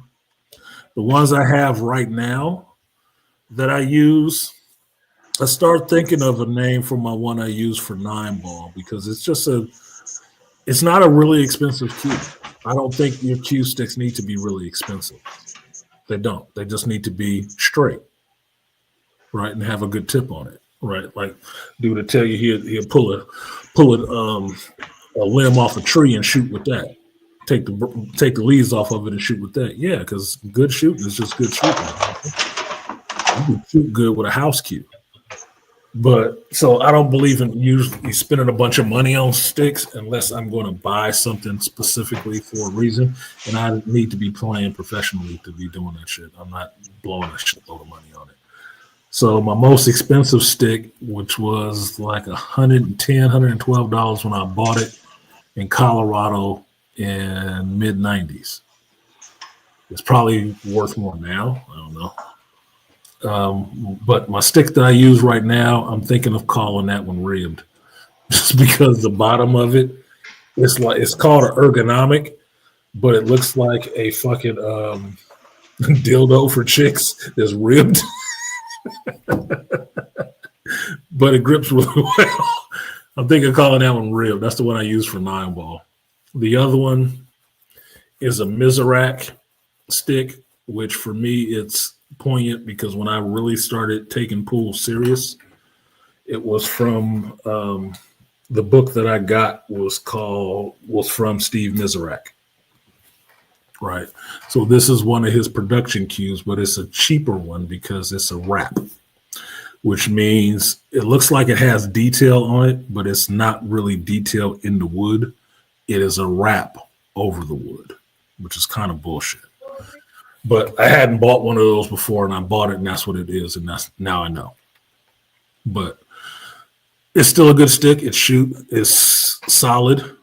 It has a good weight on it. The wrap looks nice. I don't give a shit. I buy all kinds of sticks because I like pool cues. So that one I use for 8-ball, and it is consistent. The other one I have is a gray, what is it? I think it's aluminum. It's a breaking cue. It's a Titan. No, it's supposed to be titanium. It's not titanium. That one doesn't have a name. Some of my older sticks, my secondary stick for 9-ball is my Emperor 2 stick. It's a green stick, which I like. A little shorter in height. It's like 54 inches instead of like 56 or 57. It's like 19 ounces, but it's called Emperor 2 because it replaced another stick that I had that I called the Emperor, and it got broken or warped or something like that. So I stopped using it and bought another one to replace it. My first cue that I bought, my first breakdown cue I called Sting. And the one I have now that's left that has a rubber grip, it's almost like a bicycle grip. It's gray. That's Sting 2. So if you sense the theme, most of my early sticks all had Scorpion inspired names. But it's how the energy on it feels to me. It's like a samurai with a sword. Each sword has its own story. Yeah, each cue has its own vibe to me. And the more you use it, the more you win with it, or just the more you use it, you're imparting more of your energy into it. So it feels like it vibes and it resonates when you pick it up. That's why those 2 new cues I have, the white one, which I might call Great White, I'm not sure, the Mizrac, and then the Rib.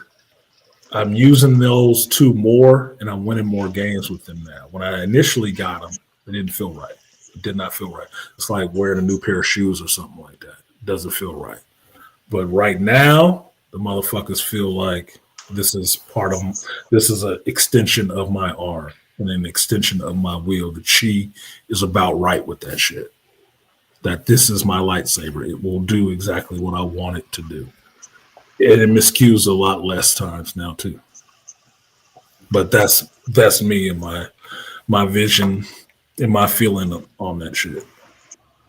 They feel better. Is that where the term miscue comes from? Yes. Is that a pool term? Oh, I was today years old. Mm-hmm.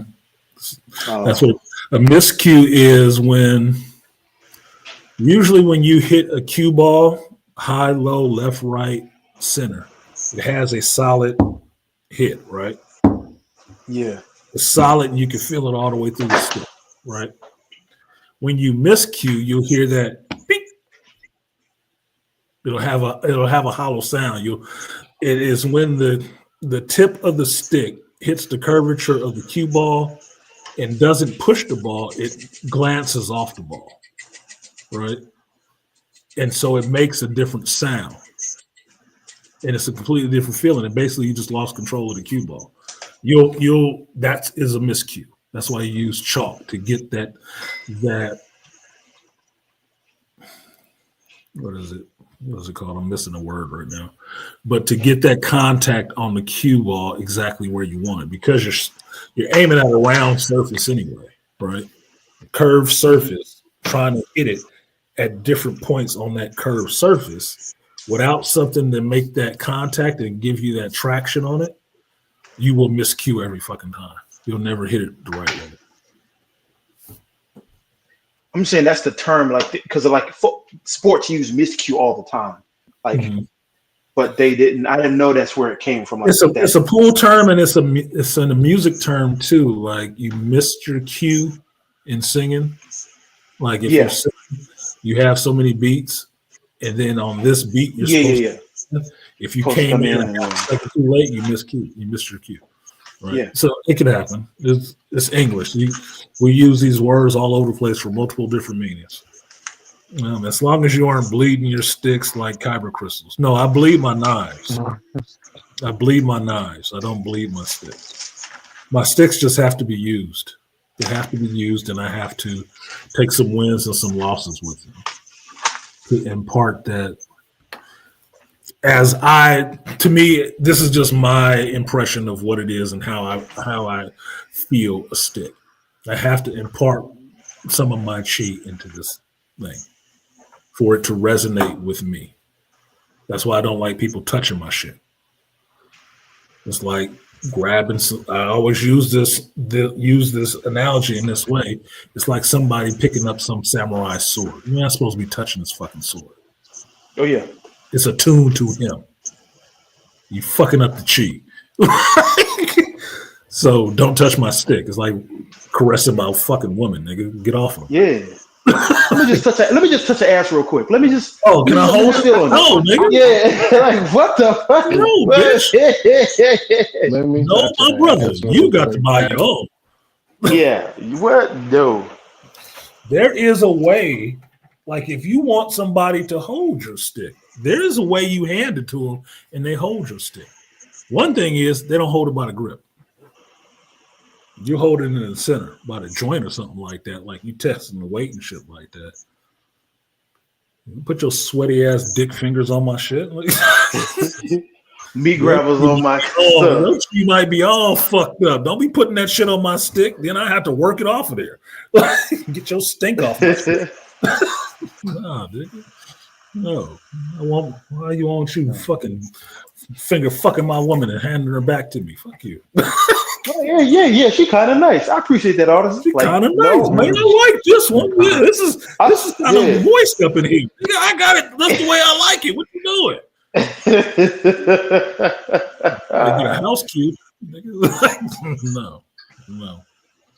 But that's just me. How I rationalize what is happening with the stick and how I know I vibe with the stick. Like my Excalibur stick, I need to pull that out and use it more often because I haven't. When I started playing in this league, I was using it, and I hadn't shot with it in a while, and I was fucking up. I was miscuing and stuff like that, and so I stopped using it because I stopped wanting to bring my expensive stick out to play in these games when I wasn't playing that good. I wasn't playing up to the standard that I think I needed to be using that stick, so I left it. So perfect example would be like Fast Eddie Felson using the Malabushka. He didn't use it. He put it away. But when he started playing again and getting back up to speed, he broke out the Malabushka, and then he started using it again. Getting his wheels spinning again. Then he started using it again before the house cue. You don't deserve that. You work up to that. But if I find a newer cue that I really like, I will drop like $500 on it. I will. To buy a really good cue in the 2000s, yeah. Probably at a tournament, at a world tournament, because they have some nice cues there. Yeah, I'll be willing to go upwards of $500 on a new cue. But that one, Artist and MC. Legend of Fu Fu. I am who I am, man. What He's I got like. a 5th degree black belt in Fu Jitsu. Fujitsu. Pull jutsu. Fujitsu is strong, motherfucker. Ain't no getting jutsu either, boy. You know, they say the force of Fu Jitsu is strong in this motherfucker. The force is strong. That's what I need. I need a cue that looks like a lightsaber. I need Ooh, the handle. I need yeah. the bullshit to look like a And then lightsaber. it actually lights The up. whole rest of the thing can be purple, and I'll call that my Mace Windu, nigga. And it actually lights up. If it actually lit up, that'd be cool. If they could do that shit and make the cue decent and have a good tip on it, that'd be cool. I thought about that when I was playing. I was like, that'd be cool. They got LED technology now. They can just put something in the core, right? Like, I can be a long-term pool player because I'll be insulting. I'll be like, I'm gonna tell you something. I'm gonna tell you the same thing I told you, Jared. Just a tip. just a tip. Look, I was giving my dude on my teammate yesterday. He passed on a shot. I don't like critiquing people while they shooting, right? I don't try to get in their headspace. But the match was over, and then I asked him, I said, "Man, why didn't you shoot that 11? You could have banked that right up under you." He said, "No, I couldn't do it." I was like, "Come on, man, you could do that's. I love that shot. That's a bread and butter shot for me.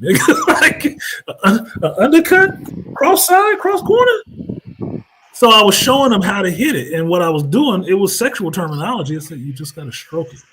Medium speed shot. You got to follow through. You got to stroke it out, nigga. When you fucking your bitch, you don't just short jab it, do you? No, you got to long stroke it. You got to daddy long stroke it. That makes sure it's going where it's supposed to be going." He said, "Oh, I get you now." I said, "Yeah, I know you do. The dude is West Indian, right?" So he laughing. Yeah. Oh, he not missing that no more. No, he ain't gonna miss that shit. Bro. I showed it to him 3 times. I showed him 3 times on that table. It's like, damn, it's long. It's close. You just got to get the angle right. It's gonna go in there. It's gonna be in there. Like, just stroke it out. And then I made another one cross side, showing him the same thing. I said, "What did I do? I just followed through, stroked it out, followed through. That's it. Make it in there, like money, nigga." Anyway. 3 hours in. It's 11, so I got to get to the hustle on down. We play at 12, so I need to get out of here. Y'all got some final thoughts for the good people out there? A movie recommendation, something you are not watching, something you recommend not for people not to watch. Like, don't do it to yourself. No? God damn it. Recommendations? Nah, man, I ain't got anything. I've been watching a bunch of anime recently. I really haven't been watching any regular TV. That's something. I didn't see Ray Hama in here today, but anime is something. Shoot. Wait a minute. What? I just finished Akudama Drive, which is a pretty good show. It's on Hulu. I don't know if anybody else has seen it, but I finished that one. It was good. Before that, I was watching. What up, Chaos? The Falcon sidekick. He said, "Artisan, that is not how you spell my name, homeboy." Artiesa? Ooh, Artiesa. So I don't know who that is, but that bitch better be cute. I'm gonna tell you one thing. I opened up. I re-signed up my. You better have big titties too. I re-signed up my Crunchyroll. Yeah. I re-signed up my Crunchyroll.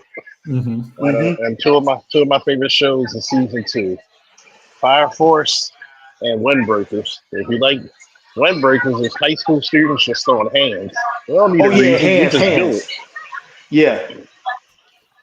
I have to check. I have to look at And you watching Fire Force? You watch Fire Force? You saw season 2, or you on season 3 right now? 3.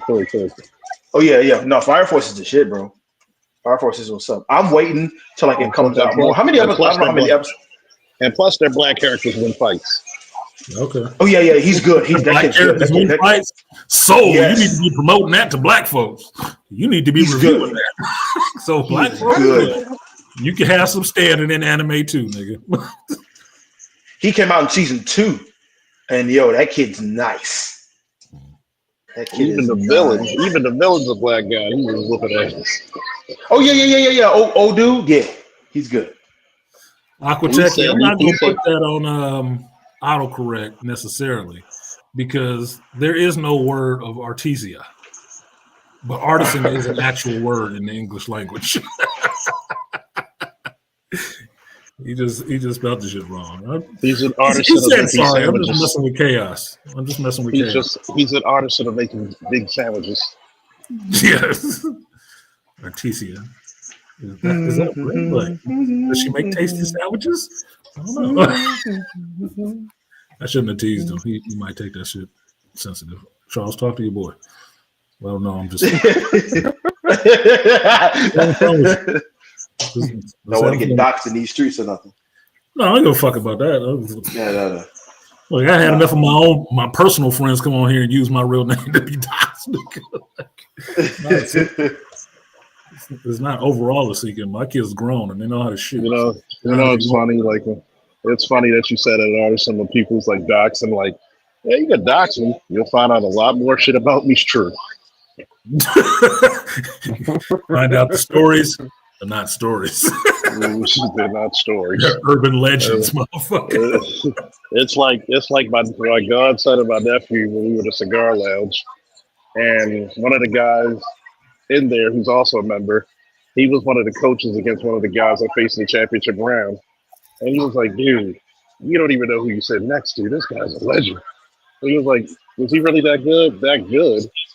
This motherfucker said he had a whole weight class just saying who's going to get second. So he was like, "Yeah, they stopped other matches just to see their match." They're like, "Yo, they were good." And he was like, "He set the standard." They said he said you wrestled, right? Yeah. He says, "When do you see a guy 170 pounds hitting a switch midair?" He said, "You don't." He does it. We're like, no. It was like, yeah. I was like, go ahead, wrestle him and see. And there's one guy who's at a cigar lounge. He's like, I want to wrestle you. And he told him if he wanted to, you're on your back in 5 seconds. That's some shit you're never supposed to say. You're an accomplished wrestler, and you're not an accomplished wrestler. I want to wrestle you. That's. Look, I don't like using this term, but chicks developed it, so I'll use it because it applies here. That is more not. Let me say it correctly. That's the most assured sign of little dick energy I've ever seen. I'm telling you how insecure I am. I gotta wrestle you, nigga. This is what he does. He has done internationally. The fuck you think you looking for? Easy one. That's like me running up on Mike. Like, I want to box you, Mike. Nigga. What? For what? For charity? He does this shit for a living. Look, man. There's a line I love from a movie. It said, the only problem with kicking your ass is that it'll be too easy. I'm not on Tyson level to be boxing him, nigga. Never. I got too much respect and watched that motherfucker knock out way too many people who was trained for that shit. Way too much respect. I don't give a fuck if he old. And don't think, oh, Logan Paul just did it. I can do it. Nigga, the reason why people moved to MMA because they got tired of boxing being fixed. Okay? Really bruisers don't exist. Mike Tyson is still a real bruiser, nigga. For real. Logan Paul should have had his fucking, or it wasn't even Logan. It was the other Paul brother. Jake. Yeah, he should have had his head amputated for that shit. Let me put it to you this way: if you believe that Jake Paul could really, he could really box with Mike Tyson now, and there wasn't a pay fix, you're crazy. I said that on top of it. Let them get into a fight like Apollo Creed and Rocky without the audience. I bet you see that motherfucker getting wheeled out of there in the stretcher. Because he was running from him in that match from the beginning. And then remember, oh, don't fuck up the bag. Let me not hit this motherfucker. Yeah. I was watching. I said, he pulled punches. I said, I watched at least three punches, and I said, okay, he pulling his punches. They're like, how you know? I said, I'm a fucking trained fighter. How the hell do you think I know when somebody's pulling a punch? Look, I know from watching Tyson fights. He pulling his goddamn punches. And mind you, I watched this motherfucker in the Olympics fight. He was pulling his goddamn punches. I don't give a fuck how old he is. He didn't want to fuck up the bag. Okay, fine. You did it for the money. It's called prize fighting for a reason. Okay. Yep. There's no prize for losing. So fine, whatever. It just was bad to watch. It's like wrestling. The one thing I know it's fake for the most part, but at least make it entertaining. The fight wasn't entertaining. It's just as stupid when Eddie Guerrero tried to fight Kurt Angle backstage. And JBL asked him, "We tried to do a double leg takedown on an Olympic gold medalist in wrestling. How much in wrestling? And he actually admitted because he said because I'm fucking stupid." You got since God gave a Billy Goat. You do know how good Kurt Angle is, right? He's won the what we call in wrestling the Grand Slam, the Junior Olympics, or the Junior Worlds, the NCAAs, which he still holds the record for lightest NCAA champion, heavyweight champion of all time, just 200 pounds. His weight class is 275. You look like Kurt Angle. Then the Worlds, and then the Olympics. Oh, it's true. It's true. It was damn. And then you do know that he actually wrestled Brock for real and won. Yeah. They don't call him Captain America for nothing. He is fucking Captain America, nigga. I'm like, do you really want to pull up? Imagine pulling up on him at his prime and saying, "I want to wrestle you." You're getting tossed like a flapjack. Yeah. You're back quicker than this bitch. Out the club. You out the club. You're like, yeah, I'm no, sir. No. The name is Angle. Not Dalton. Angle, nigga. Get thrown out the fucking club. Okay, y'all. Final thoughts. I got a boogie. Nah, appreciate you for having us on, having me on today. You know, you were real, taking the time out, you know, and also for changing the time. I don't know if everybody give you credit, but the fact that you changed the time for the East Coast boys, I appreciate that. Yeah, that's exactly why. That's exactly why I did it. The only person is fucking on the East Coast right now is Malika, because Malika gets off work late. So it's only fucking Malika right now. So y'all should say thank you because I'm fucking over my homeboy. So y'all East Coast motherfuckers can get something early. I appreciate that. I was doing it for him, but then I realized his schedule. Like, this nigga gonna be at work the whole goddamn time. Oh, fuck. So Malika's the one getting fucked. So y'all better be thanking me for his sacrifice. And thank Malika for his sacrifice. Yeah, Malika, you're a real one. He volunteered for tribute. Yeah, thank you. All right, y'all boys. You ain't shit, Beasley. Just trying to get me back for the MMA comment. Peace, everybody be safe. Always a pleasure, Artisan. You know, Jedi Master Pool. And don't forget to smoke weed and drink cognac all day because I'm going to do about a water when I get off at 6. Ooh. I'll say whiskey. You can have the cognac. Leave me the whiskey. Whiskey and scotch. Whiskey and scotch. I got that too. Whiskey, bourbon, and scotch. There we go. Beasley. We didn't talk about rivals, but I got some new character drops, which that Moon Knight Phoenix is kind of fire. Oh yeah. Yeah, Moon Knight Phoenix is kind of fire. That price though on it, them motherfuckers is really trying to rate. Oh yeah. What is this? The summer grape season for rivals? Jesus. But I can't go into it right now because I got to get out of here. But I should have brought that up earlier when you jumped your ass up here. Because I was, and I thought about that too. I thought about bringing that up first and just getting it out the way. They taking no prisoners. They deep in motherfuckers' pockets. Because they just dropped the Future Foundation and then they dropped this one. I was like, you motherfuckers, you couldn't wait 5 minutes. And then it's weekly, so you know they coming out with some more shit possibly soon. Like the bubble gum thing, the bubble with the venom shit. Yeah, This is what I wanted to ask you. I talked about this while I was doing my stream on Rivals real quick. Why does one of the most masculine characters on that game got to be looking so Gathoy? Weak. And if you don't know what Gathoy means, Gathoy is gay in Thai. So why does Venom, big burly Venom, always got to be popping his ass and got some fruit flavored fucking colors, dude? What the hell? I have orange no idea. And now bubble gum, which is just pink. Like, what does that got to do with Venom? I have no idea. What the fuck does that have to? This is Spider-Man's one of his arch villains. Bigger, stronger, more brutal. Scary motherfucker. He got this motherfucker popping his ass and shit. Like, what is that shit? When did Venom become a female? I have no idea. Me either. I don't get it. I didn't look. I earned that shit. I didn't use it. Till I used it. No, I wanted that snow costume, and then they took that shit away really quickly. I'm like, oh god. Oh yeah, the 616 volt. They gave her like a few days. That's what I wanted. The snow Venom. They took that shit away again. I'm like, oh fuck you.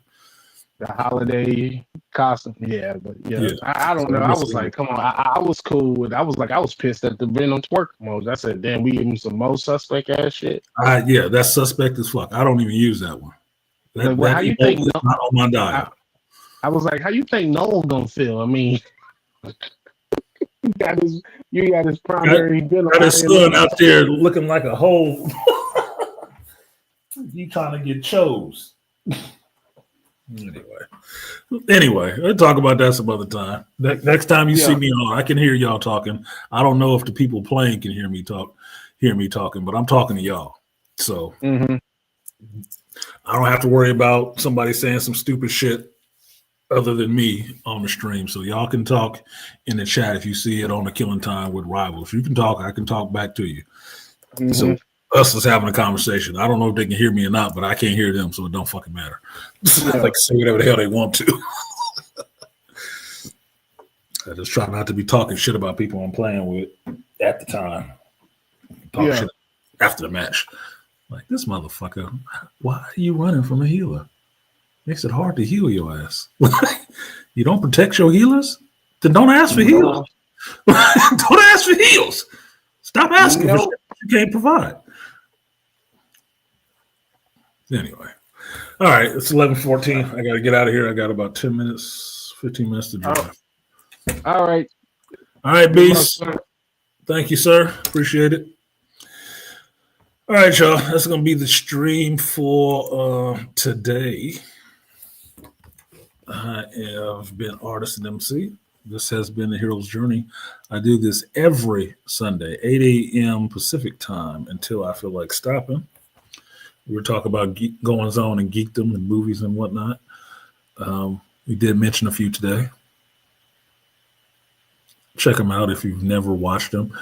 And the one I would recommend the most is The Untouchables. If you've never watched The Untouchables with Kevin Costner, Sean Connery, you need to do yourself a favor and watch that shit today.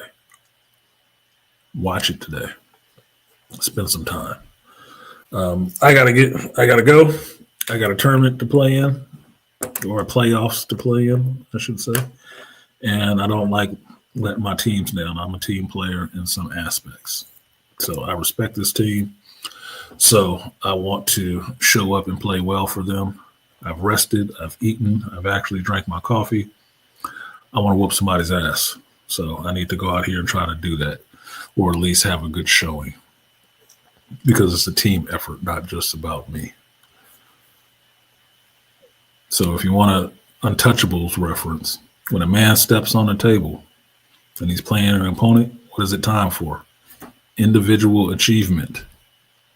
But if he wins, he is part of a group. It is a team win. That's how I look at it. I'm there for the team, but individually on that table, I'm there to try to beat myself at my worst and my opponent by extension, to play as perfectly as I can. to play the best game I can, to beat that image of what I did last. Vicariously, that means the other person gets beat. And overall, hopefully my team wins. Because regardless of that, I'm taking vacation in August and I'm going to Vegas for that tournament. So that's just what it's going to be. And I will stream from there. So let me get out of here, jump on this road. Appreciate you guys for coming through. This has been a Hero's Journey. I've been Artisan MC. And I will see you guys next time after tournaments in Pennsylvania. Hopefully victorious. Peace.